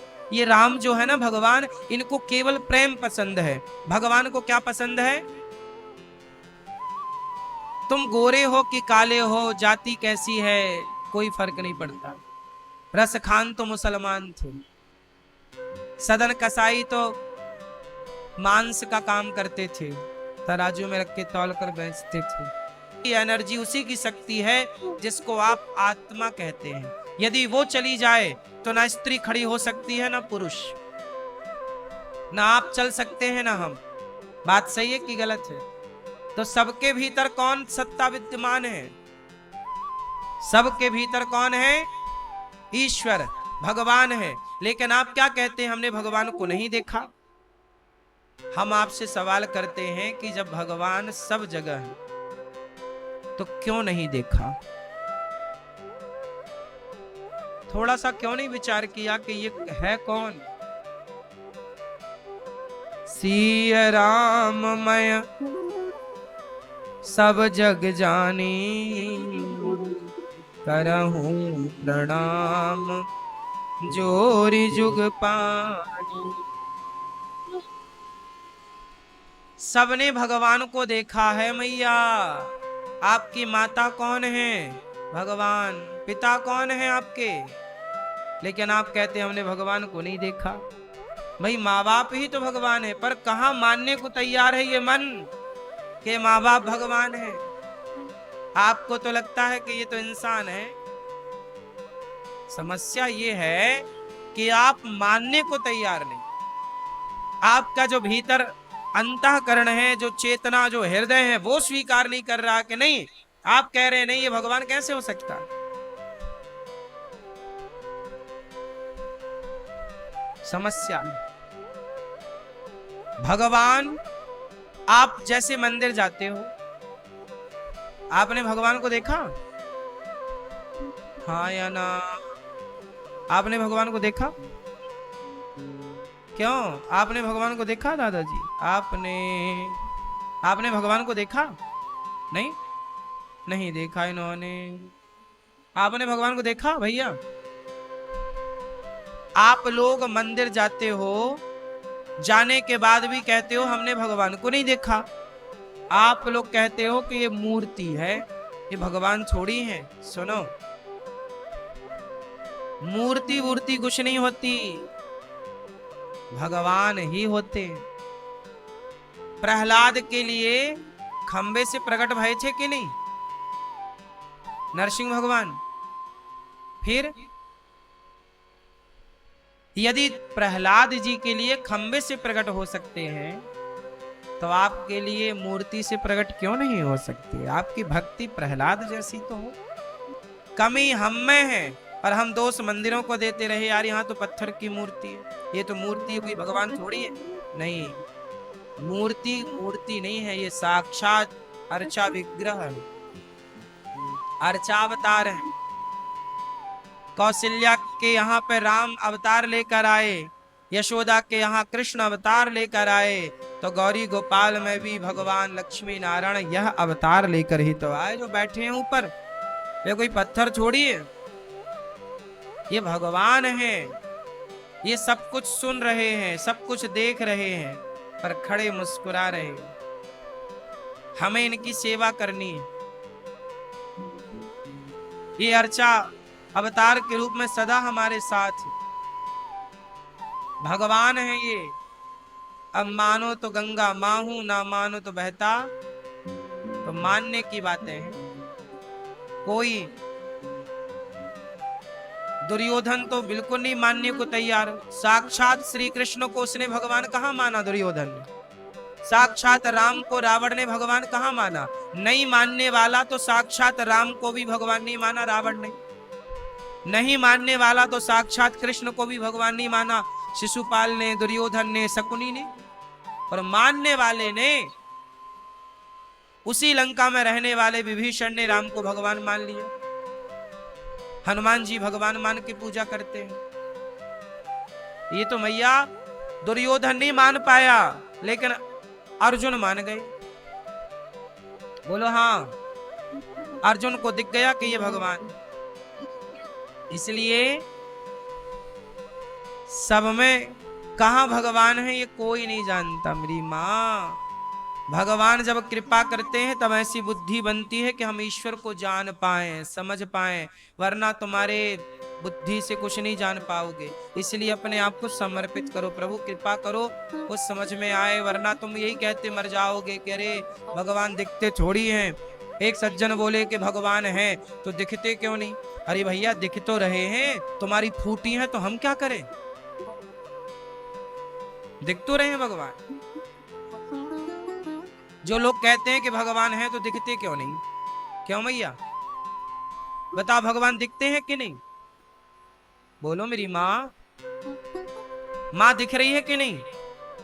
बोलो। पिता दिख रहा है कि नहीं? तो हमारे वेदों में क्या लिखा है? मातृ देवो भव, पितृ देवो भव। माँ बाप भगवान है। गुरु ब्रह्मा गुरु विष्णु। गुरु को भगवान कह रहे हैं कि भाई जो आपको भगवान तक पहुंचाए। भगवान मतलब ये है कि व्यक्ति भगवान नहीं है, व्यक्ति के भीतर भगवान है। अब आपको सबको उसी दृष्टि से देखना चाहिए कि सब भगवान है। नहीं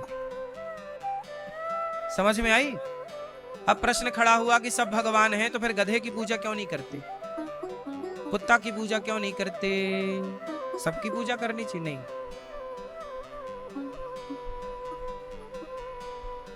ये बताओ, खंबे पे भगवान है, ये प्रहलाद ने कहा, तो प्रहलाद को तो दिख रहे थे, क्या हिरण्यकश्यपु को दिख रहे थे?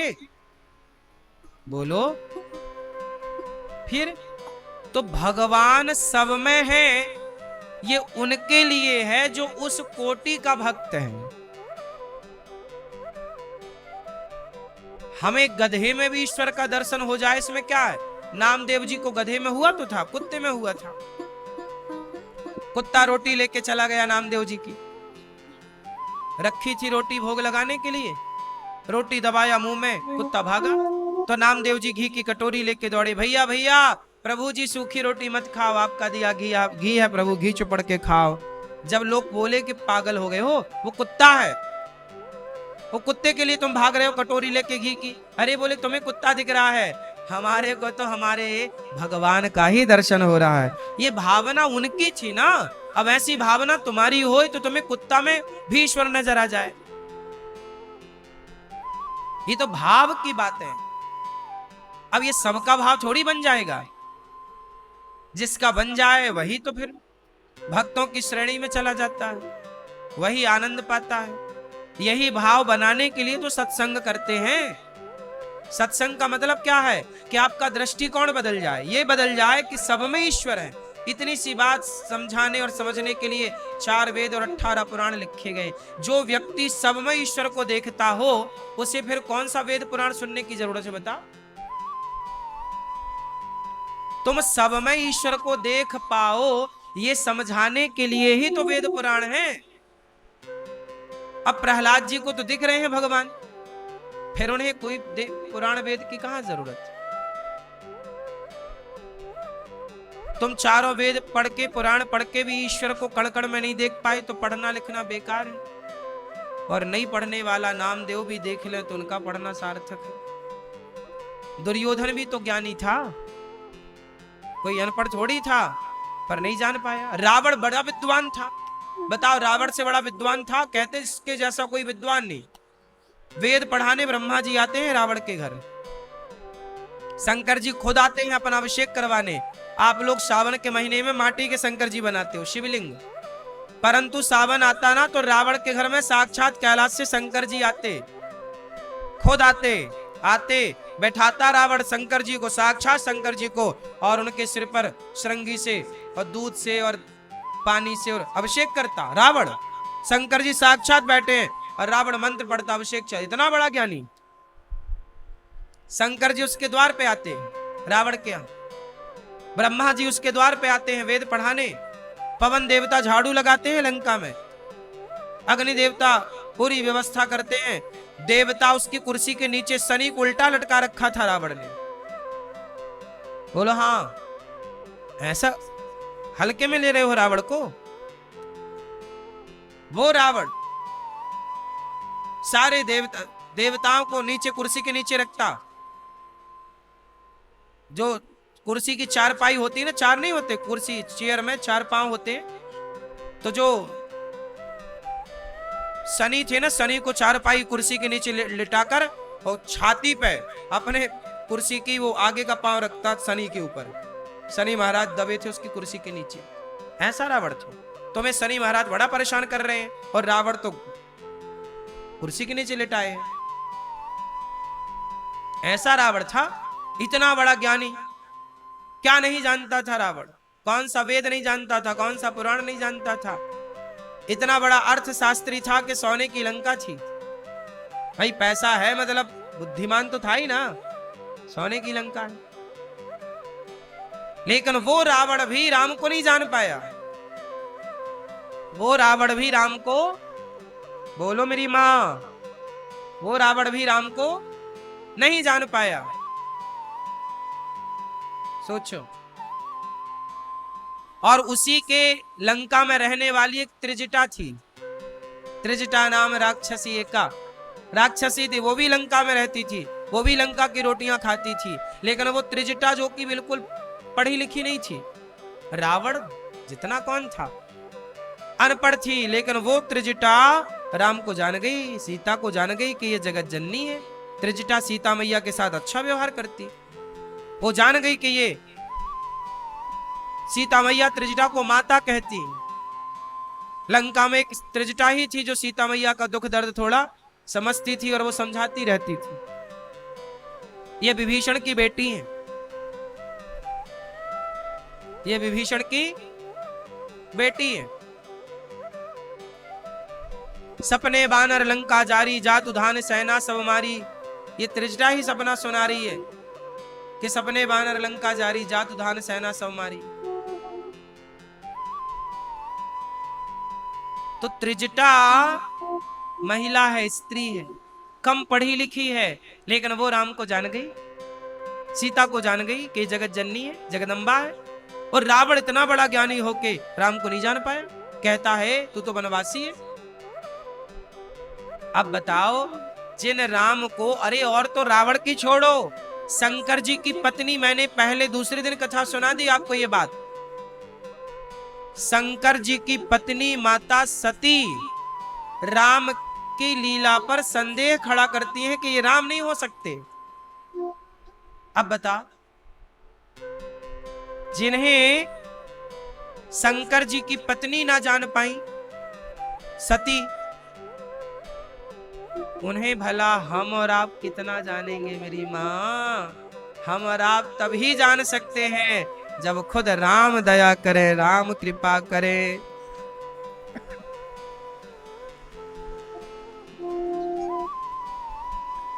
अब चित्रकूट में राम जी विराजे हैं, सुमंत्र जी पहुंचे हैं और इंतजार कर रहे हैं दशरथ जी। दशरथ जी कह रहे हैं कि राम आए क्या? राम राम सुमंत्र जी आए। दशरथ जी बोले सुमंत्र आओ, मेरे राम आए क्या? तड़प रहे हैं दशरथ जी वहां, राम आए क्या? राम, सीता कहाँ है? लक्ष्मण कहाँ है? सुमंत्र जी बोले महाराज राम लक्ष्मण नहीं आए। अच्छा ये बताओ मेरे राम ने क्या कहा मेरे लिए? कहा कि मेरे पिता का ख्याल रखना, पिता से कहना कि आप महाराज आप तो बड़े समझदार हैं, विद्वान हैं, मोह में ना उलझिए। अच्छा लक्ष्मण ने क्या कहा? लक्ष्मण कहूं कछु वचन कठोरा। लक्ष्मण जी ने छोड़ा, लखन कहे कछु वचन कठोरा। दशरथ जी से कह रहे हैं कि लक्ष्मण जी ने थोड़ा कठोर शब्द कहे आपके लिए, कि जाओ कह देना कि दशरथ जी तुम्हारा बेटा तो केवल भरत है, हम लोग तुम्हारे बेटे थोड़ी हैं। अब तो दशरथ जी दुखी हो गए। लक्ष्मण जी ने ये जब कहा ना तो राम जी ने रोका, लक्ष्मण ऐसा ना कहो पिता के लिए। दशरथ जी अब तो अब जी नहीं सकते। दशरथ जी बोले अब राम नहीं आए, अभी तक तो जिंदा थे कि इंतजार था शायद राम आ जाएं, शायद राम आ जाएं। अब दशरथ जी कह रहे हा रघुनंदन प्राण प्रीते, तुम बिन जियत बहुत दिन बीते। हा राम, हा रघुनंदन, अब बहुत जी लिया, अब राम तुम्हारे बिना जी ना पाएंगे। देखो दशरथ जी कितने भाग्यशाली हैं। दशरथ जी राम के साथ जिए और राम के बिना दशरथ जी अब कह रहे हैं कि हम जी ना पाएंगे। राम राम कही राम कही, राम राम कही राम,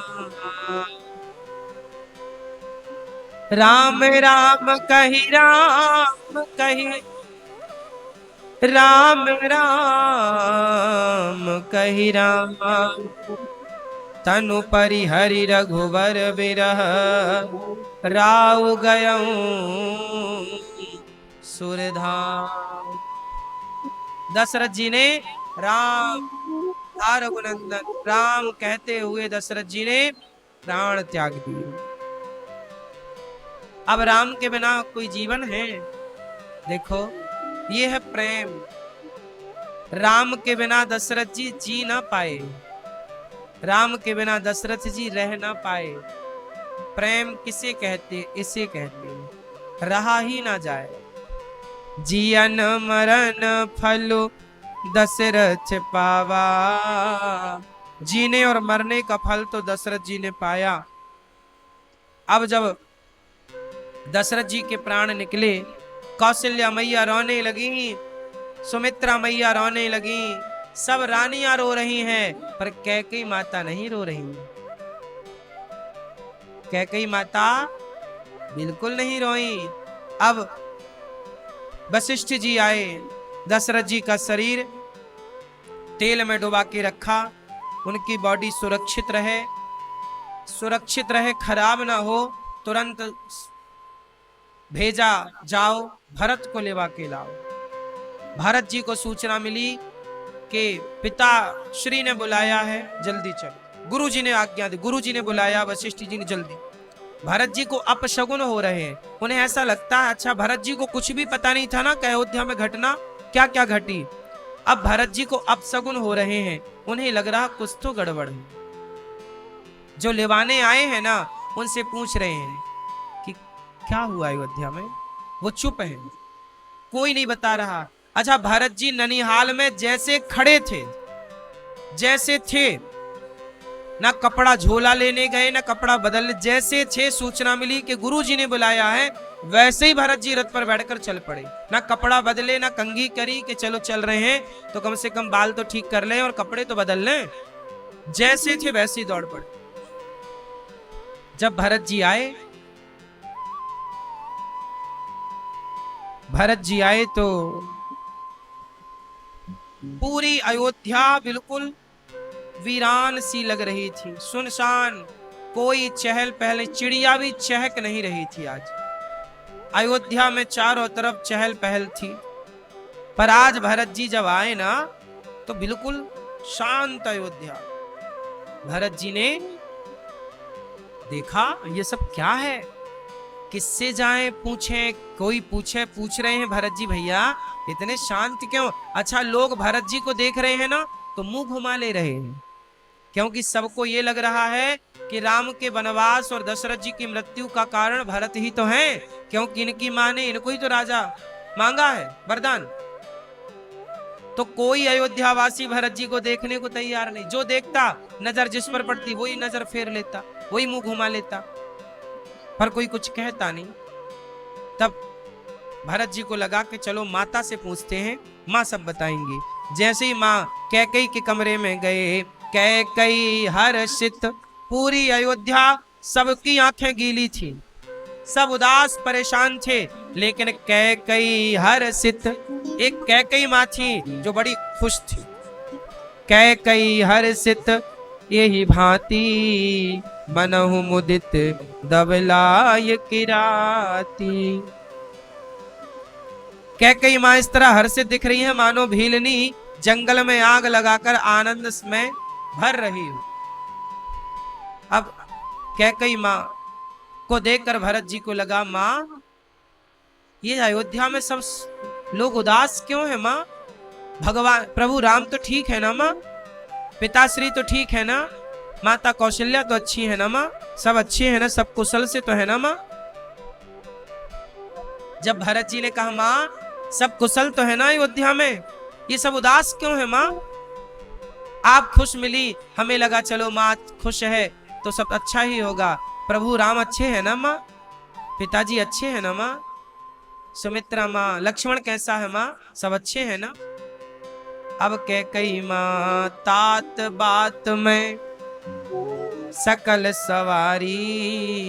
हे भरत, अब कैकेयी देखो भरत जी से, भरत जी के लिए कैकेयी माँ आरती ले आई। देखो पति मरा पड़ा है, दशरथ जी की मृत्यु हो गई और कैकेयी माता अपने बेटे की आरती उतार रही है। बेटा आया है परदेश से, आरती उतार रही है। तो पहले मुंह मीठा कर ले, कुछ खा भरत, खा।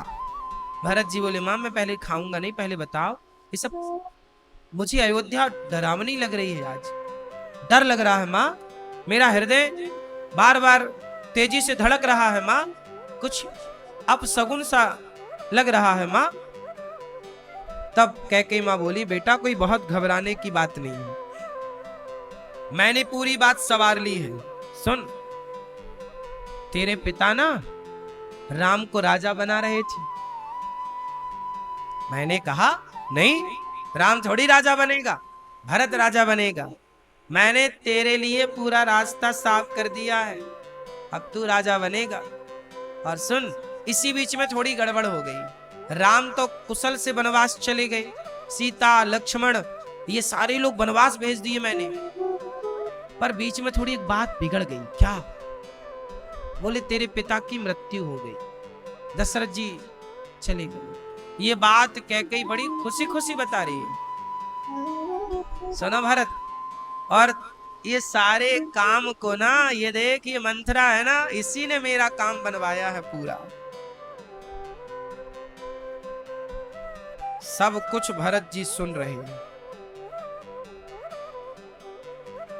और भरत जी ने कहा,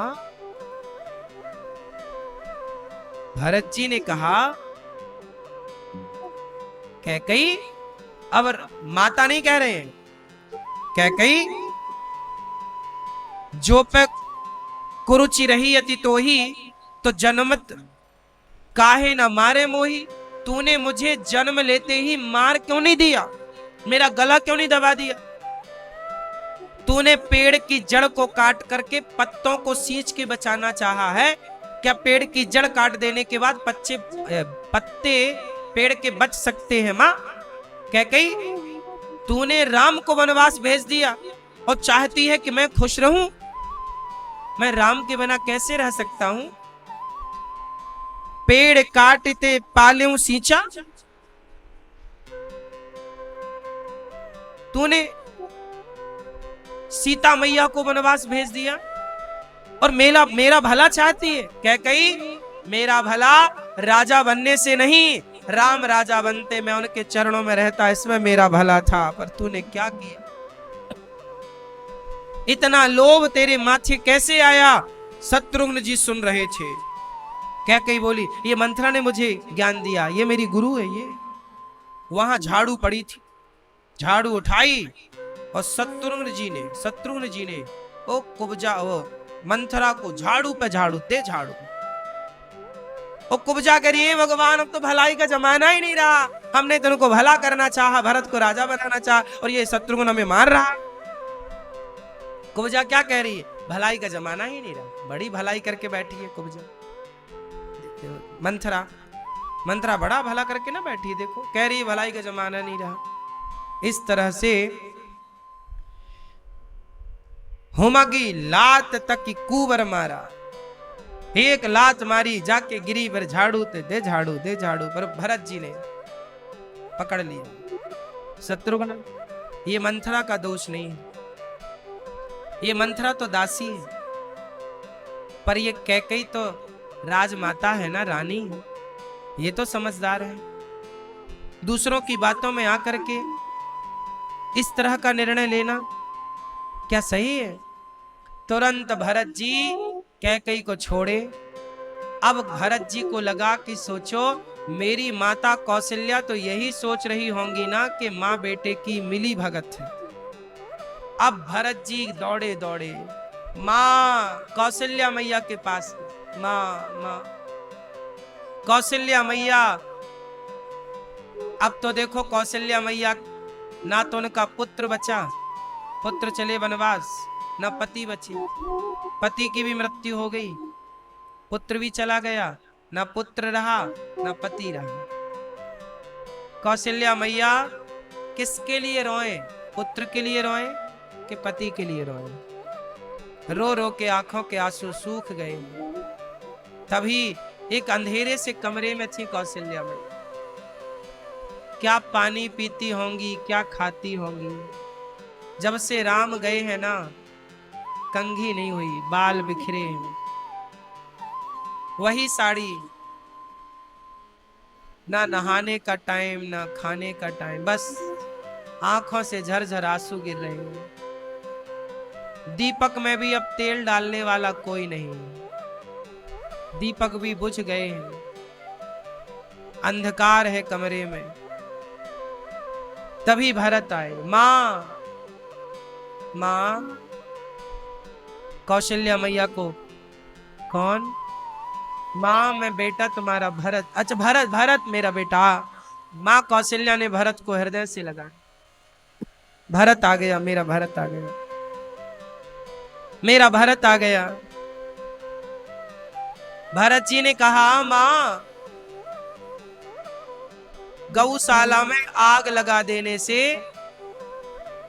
गाय गौशाला में कोई आग लगा दे और आग लगाने से सारी गैया जल के मर जाए, तो उस गौशाला में आग लगाने से गैया जल के मर जाए, वो जो पाप है ना माँ।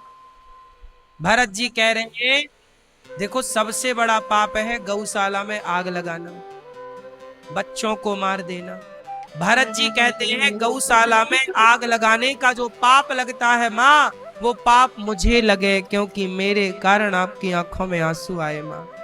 आपकी आंखों में अयोध्या की ये जो हालत है ये मेरे कारण माँ, मुझे पाप लगे माँ। इस धरती में ब्राह्मण की हत्या का जो पाप है ना माँ, वो मुझे लगे, मेरे कारण मुझे राजा बनाने के चक्कर में माता ने मुझे आज यह दुख दिया है, प्रभु को वनवास भेज दिया, पिता की मृत्यु हो गई। कौशल्या मां समझा रही है भरत किसको दोष देता है बेटा। देखो कैकेयी भरत को समझा रही है कौशल्या मां, बेटा देखो समझदार स्त्रियां कैसी हैं, समझदार पुरुष कैसे हैं। कौशल्या मैया भरत जी से कह रही है बेटा तू किससे दोष दे रहा है, तू दोषी नहीं है बेटा। हे तात किसी को दोष मत दे भरत, ये तो होनी थी सो हो गई, पता नहीं किसको अयोध्या की खुशियों पर किसकी नजर लग गई। भरत तेरा कोई दोष नहीं है भरत, बस तू रो मत भरत। बार बार अपने पल्लू से आंखें साफ कर रही हैं भरत जी की आंखें, पहुंच रही हैं, आंसू पहुंच रही हैं मां। मां माता पिता को मारने से जो पाप लगता हो वो पाप मुझे लगे मां। भरत जी कह रहे हैं मैं सबसे बड़ा पापी हूं मां। गौशाला ब्राह्मणों के नगर जला देने से, नगर जलाने से माना कि आपने किसी घर में आग लगा दी और पूरा नगर जल गया, और वो नगर जलाने का जो पाप है ना मां वो मुझे लगे। भरत जी कह रहे हैं, भरत जी रो रहे हैं। भरत जी कह रहे हैं मां लोभी लंपट लालचियों का आचरण करने वाले हैं ना, जो पराये धन और पराई स्त्री की ताक में रहते हैं, हे जननी यदि इस काम से मेरी सम्मति हो। अब भरत जी कह रहे हैं मां मैंने नहीं चाहा कि मैं राजा बनूं, पता नहीं ये कैकेयी के कैसे दिमाग में आ गया। यदि मैं राजा बनने का सोचा भी हूं ना मां, तो पराये धन को हरण कर लेने से और पराई स्त्री को देखने से जो पाप लगता हो वो पाप मुझे लगे मां। देखो पराई स्त्री को गलत भाव से देखना भी पाप है, ये भरत जी कह रहे हैं। बोले वो पाप मुझे लग जाए। कौशल्या मैया बोली कि ना बेटा मुझे नहीं लगता कि तेरे कारण ये सब हुआ है, ये तो होनी है बेटा, तू दोष अपने को मत दे, तू ये मत सोच के तेरे कारण हुआ है। अच्छा भरत जी अब कैसे सबको बताएं कि मैं जिम्मेदार नहीं हूं, अपनी सफाई देना भी तो बड़ा कठिन है ना। सबको तो यही लग रहा था ना कि भरत के कारण कैकेयी ने, भरत ने बोला होगा कैकेयी को, सबको तो यही दिमाग में था। अब भरत जी से वशिष्ठ जी मिले, वशिष्ठ जी को प्रणाम किया, दशरथ जी का अंतिम संस्कार किया, भरत जी को समझाए सुनहु भरत भावी प्रबल, बिलख कहूं मुनिनाथ, हानि लाभ जीवन मरण, यश अपयश विधि हाथ। वशिष्ठ जी समझा रहे, गुरु वशिष्ठ जी भरत किसी का दोष नहीं है बेटा भरत, हानि लाभ 6 चीजें भगवान के हाथ में, हानि लाभ कितनी हानि होगी कितना लाभ ये हमारे हाथ में नहीं है। हम मेहनत करें कर्म करें, तय करेगा ईश्वर के हमें कितना देना है। हानि लाभ जीवन मरण, हम कितना जिंदा रहेंगे, हम कब मरेंगे, हमारा मरना भी तय है। जब मौत आएगी तो ही हम मरेंगे, इसलिए डरने का नहीं, बिंदास जीने का। कब मरोगे आप लोग कब मरोगे, सबका तय है, इसलिए डरने का नहीं, बिंदास जियो। जब मौत आएगी तो मर भी लेंगे, मौत से पहले मरना क्या। हानि लाभ जीवन मरण ईश्वर के हाथ में है। और यश अपयश, मेरा नाम कितना होगा, मुझे बदनामी कितनी मिलेगी। जब आपको बदनामी मिले तो भी समझना कि ये सब यश मिला है, तो अपयश भी तो मिलेगा ना मेरी मां। इसलिए जब यश मिला, यश पाए हो, तो अपयश के लिए भी तैयार रहो। यश तुम्हारा हुआ है तो अपयश किसका होगा। इसलिए बैलेंस, कई बार नाम होता है तो कई बार बदनामी होती है। ये सब कुछ ईश्वर के हाथ में, इसलिए सब ईश्वर का खेल है। मस्त रहा करो, चलो ये सब ईश्वर की लीला है। क्या करें, हमें कोई अच्छा कह रहा है, यह भी ईश्वर की लीला है। हमें कोई बुरा कह रहा, ईश्वर की लीला। हम दोनों से प्रभावित नहीं है। आप हमें अच्छा कहिए, इससे हमें कोई खुशी नहीं है। आप हमें बुरा कहिए, इससे हमें कोई नाराजगी नहीं है। ना अच्छा कहने से प्रसन्नता है, ना बुरा कहने से दुख है। बोलो हाँ या ना। इसी को कहते हैं समभाव, सम रहो हर परिस्थिति में। पानी बरस रहा है तो नदियों में बाढ़ है, पर समुद्र में बाढ़ नहीं है। गर्मी है, नदियां सूखी पड़ी हैं, पर समुद्र में सूखा नहीं है। समुद्र तो हर गर्मी हो चाहे बारिश हो, हर हाल में समुद्र एक सा है कि नहीं। ये तो नदियों को प्रभाव पड़ता है, बारिश होने और ना होने से समुद्र को प्रभाव नहीं पड़ता। तो आपको समुद्र की तरह बनना।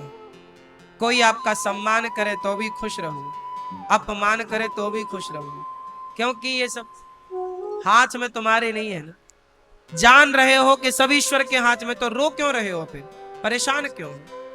गुरु जी ने जो बात कही, भरत जी चरणों में प्रणाम किए और सोचय विप्र जो वेद विहीना। भरत जी को कह रहे हैं कि सोच तुम क्यों कर रहे हो भरत, तुमने कोई पाप थोड़ी किया। सोच है वो ब्राह्मण जो वेद नहीं पढ़ता, जो विषय में लयलीन है। सोच है वो राजा जो नीति नहीं जानता। सोच है वो धनवान जो बड़ा कंजूस है। सोच किसे करना चाहिए। आज एक लड़का मेरे से बोला, गुरुजी हम तिलक लगाते हैं, स्कूल कॉलेज में जाएंगे अलग दिखेंगे, लोग हंसेंगे। हमने कहा तुम क्यों सोच रहे हो, तुम क्यों परेशान हो रहे हो। आज शर्म उन्हें आनी चाहिए जो झूठ बोल रहे हैं, शर्म उन्हें आनी चाहिए जो जुआ खेल रहे हैं, शर्म उन्हें आनी चाहिए जो शराब पी रहे हैं, शर्म उन्हें आनी चाहिए जो बहन बेटियों को छेड़ रहे हैं, जो तिलक लगा करके गले में तुलसी की माला लेकर चल रहे हैं। भला उन्हें किस बात की शर्म भाई। शर्म वो क्यों करें जिनको, जो माथे पे तिलक लगाए हैं। शर्म वो करें जो शराब पी रहे हैं। आज के लड़का शराब पी रहे हैं, सिगरेट पी रहे हैं, पराई बहन बेटियों को छेड़ रहे हैं, शर्म उन्हें आनी चाहिए। हम तिलक लगाए हैं, हमें काय बात की शर्म। हम सही रास्ते पर चल रहे हैं, हमें किस बात की शर्म। जब तुम्हें गलत काम करते हुए, गलत रास्ते पर चलते हुए तुम्हें शर्म नहीं है, तो हम सही राह पर चल करके किस बात की शर्म करें। हमें तो गर्व है कि हम सनातनी है और माथे पर तिलक है और गले में तुलसी की माला है, मुख में भगवान का नाम है।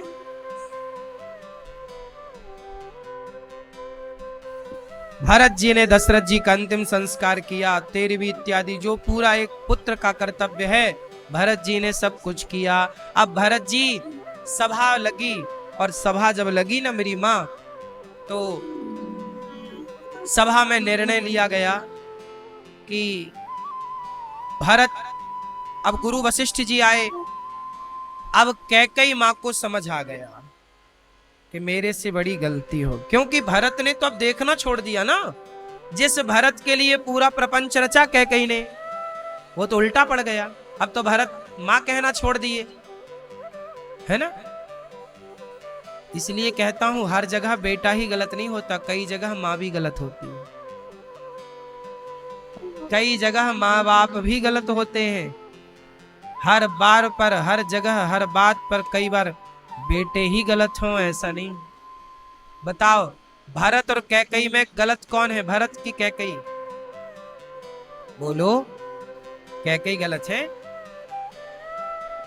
कैकेयी ने गलती की है, पर भरत के मन में कपट नहीं, कैकेयी के मन में कपट है, पर भरत जी के मन में कपट। कई बार बच्चे की गलती नहीं होती, मां गलत होती, कई बार पिता गलत होता, कई अलग अलग केस।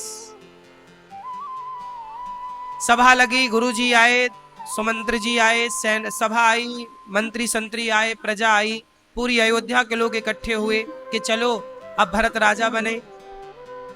कौशल्या, सुमित्रा, कैकेयी तीनों बैठी हैं, कैकेयी माता का सिर नीचे है। गुरुजी कह रहे हैं भरत, सभा लगी है, अयोध्या की प्रजा खड़ी है, सेना यहां पर खड़ी है, मंत्री संतरी यहां पर खड़े हैं। तुम्हारे पिता की अंतिम इच्छा थी कि बड़े भैया वनवास जाएं, तो राम वनवास चले गए। भैया भरत, पिता का दूसरा वचन था, तुम्हारी मां ने दूसरा वरदान मांगा था कि मेरा बेटा राजा बने। तो भरत, तुम्हारे पिता की इच्छा जब तुम्हारे बड़े भैया ने पूरी की वनवास जाकर, तो तुम भी राजा बनकर अपने पिता की इच्छा पूरी करो और अयोध्या की सत्ता संभालो, क्योंकि अयोध्या में अब कोई राजा नहीं है। ये बिना राजा के अयोध्या कैसे चलेगी? आप राजा बन जाओ। तब गुरुजी की बात सुन करके भरत जी बोले, गुरुजी की बात सुनकर सबने कहा हाँ हाँ भरत राजा बने, भरत राजा बने, क्योंकि दशरथ जी की यही इच्छा थी। कौन विरोध कर सकता है बताओ ना? भरत जी का विरोध कौन कर सकता है? कोई नहीं।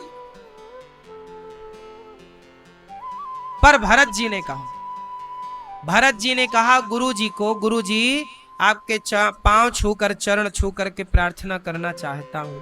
हाँ भरत कहो। गुरु जी यदि मैं राजा बना, भरत जी बोले, गुरु जी यदि मैं राजा बना तो ये पृथ्वी रसातल में चली जाएगी। वशिष्ठ जी बोले क्यों? इस धरती पर रावण जैसा पापी है, उसके पाप से पृथ्वी रसातल में नहीं गई। हिरण्याक्ष, हिरण्यकश्यपु जैसे पापी भय, उनके पाप से पृथ्वी रसातल पर नहीं गई। भरत, तुम्हारे राजा बन जाने से पृथ्वी रसातल में कैसे चली जाएगी? तब भरत जी ने कहा कि गुरुजी आप बताओ कि पृथ्वी को उम्मीद किससे है? धर्म की। क्या धरती को धर्म की उम्मीद रावण, कुंभकर्ण, हिरण्याक्ष, हिरण्यकश्यपु से है? बोलो। इस धरती को भी धर्म की उम्मीद हम रघुकुल के वंशज भरत जैसे हम लोगों पर ही तो पृथ्वी का धर्म टिका है, और हम ही अपने भाई को वनवास भेजकर भाई की संपत्ति पर कब्जा करके राजा बन जाएं, तो पृथ्वी भला किसके धर्म से टिकी रहेगी? भाई गुरुजी, हम जैसा भाई अपने भाई को वनवास भेजकर उसकी संपत्ति हड़प लें, आप बताइए धर्म के अकॉर्डिंग तो इसके राजा राम है ना अयोध्या के। पिता ने यही तो घोषणा की थी कि राम राजा बनेंगे, वो तो मेरी मां ने षड्यंत्र खेल लिया। तो बताओ धर्म के अनुसार अयोध्या का राजा कौन बनेगा? राम। मेरी मां ने तो षड्यंत्र के तहत मुझे राजा बनाना चाहा था। तो गुरुजी क्या षड्यंत्र जीत जाएगा? क्या धर्म हार जाएगा? गुरुजी, गुरुजी जब तक ये भरत है इस धरती पर तब तक षड्यंत्र नहीं जीतेगा गुरुजी, धर्म ही जीतेगा। यदि मैं जीत गया, मैं राजा बन गया, तो पृथ्वी रसातल में चली जाएगी, क्योंकि पृथ्वी किसके बल पर टिकी है? धर्म के। पर आज धर्म अच्छा ये बताओ, धर्म का पालन किसके हाथ में है? सुनो, इस बात को समझाने के लिए तुम्हें एक छोटी सी बात समझाता हूं। सुनो, एक धोबी था, वो अपने गधे को लेकर के जंगल में चराने के लिए जाया करता था। ए भैया बैठ जाओ ना, पीछे के लोगों को नहीं डिस्टर्ब आप कर रहे हैं।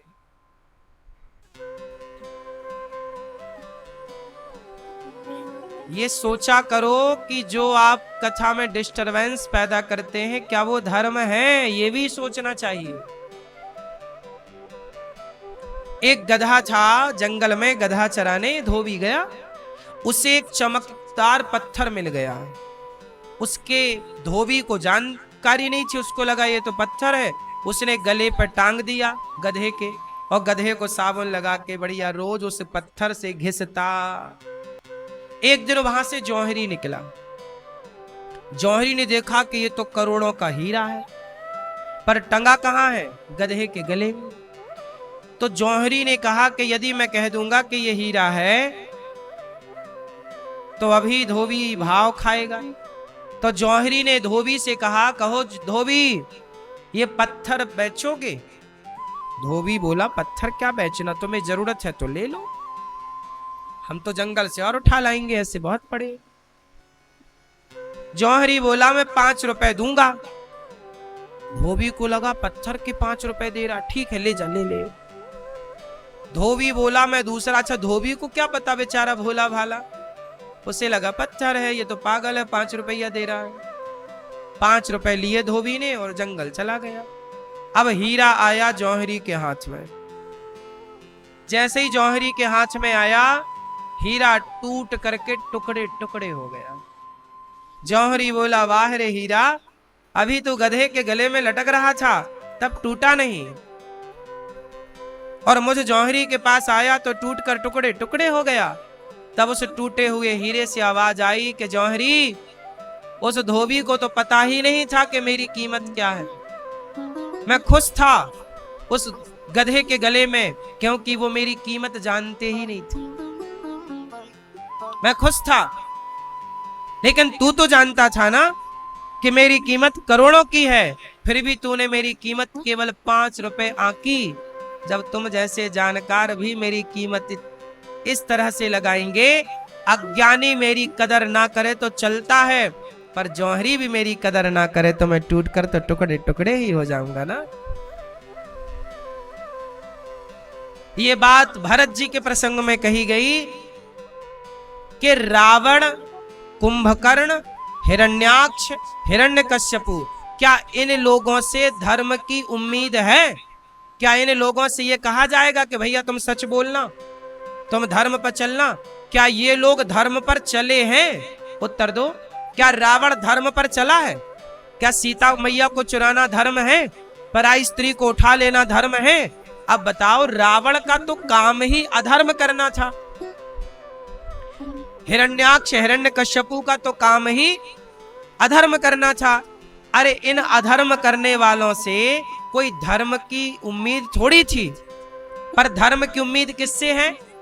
भरत जी जैसे लोगों से। धर्म की उम्मीद किससे है?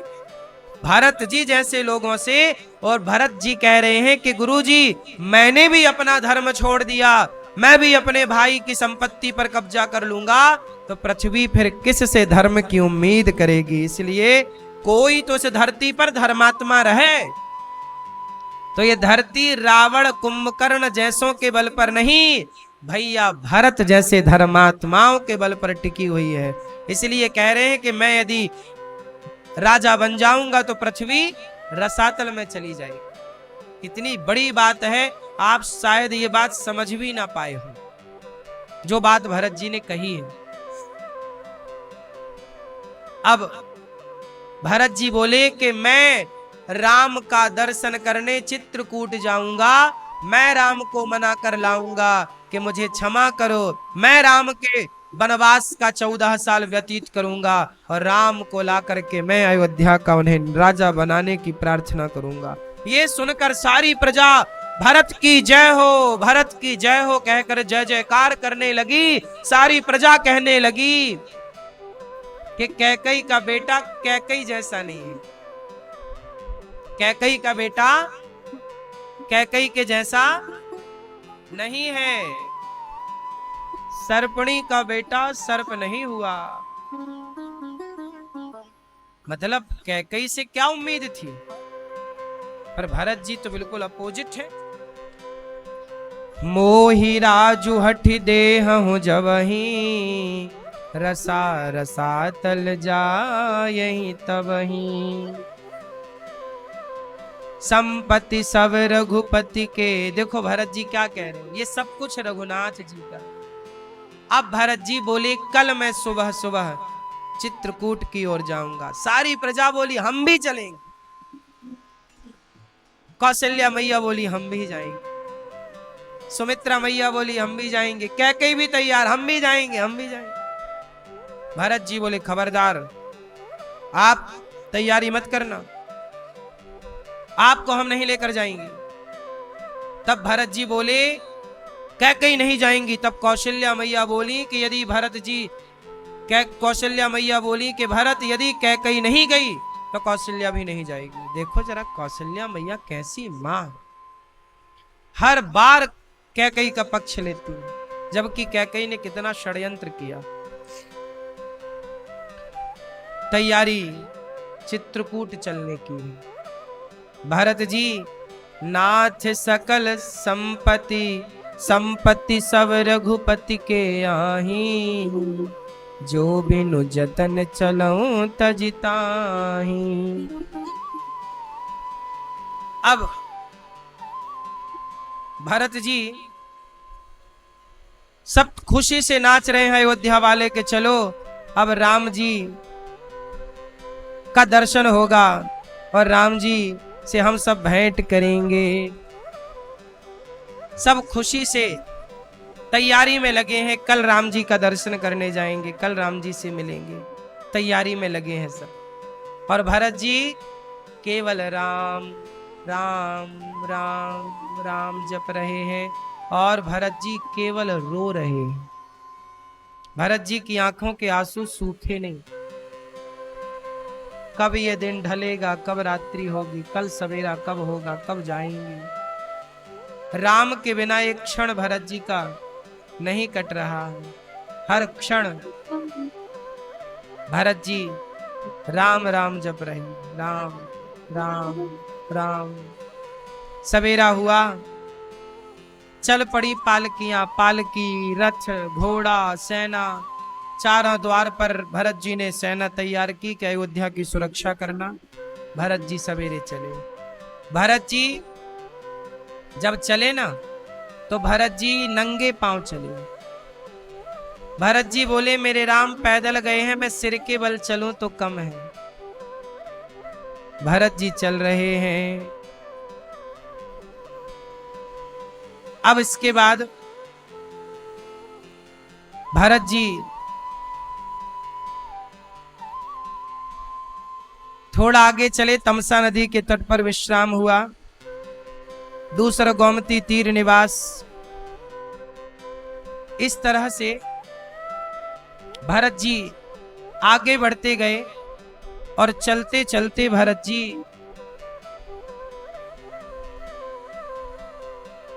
श्रृंगवेरपुर पहुंचे। श्रृंगवेरपुर पहुंचे तो वहां पर निषाद सोच रहे हैं कि लगता है राम को मारने भरत जी सेना लेकर जा रहे हैं।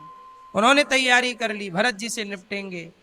पर जब भरत जी के भाव को देखा, भरत जी को पता, सुमंत्र जी ने दिया कि ये निषाद हैं, इन्हें राम ने गले लगाया। भरत जी रथ से उतर गए और दौड़कर निषाद राज को गले से लगा लिया। भरत जी निषाद जी को प्रणाम कर रहे हैं। किसी ने कहा भरत जी आपने निषाद को क्यों प्रणाम किया, गले क्यों लगाया?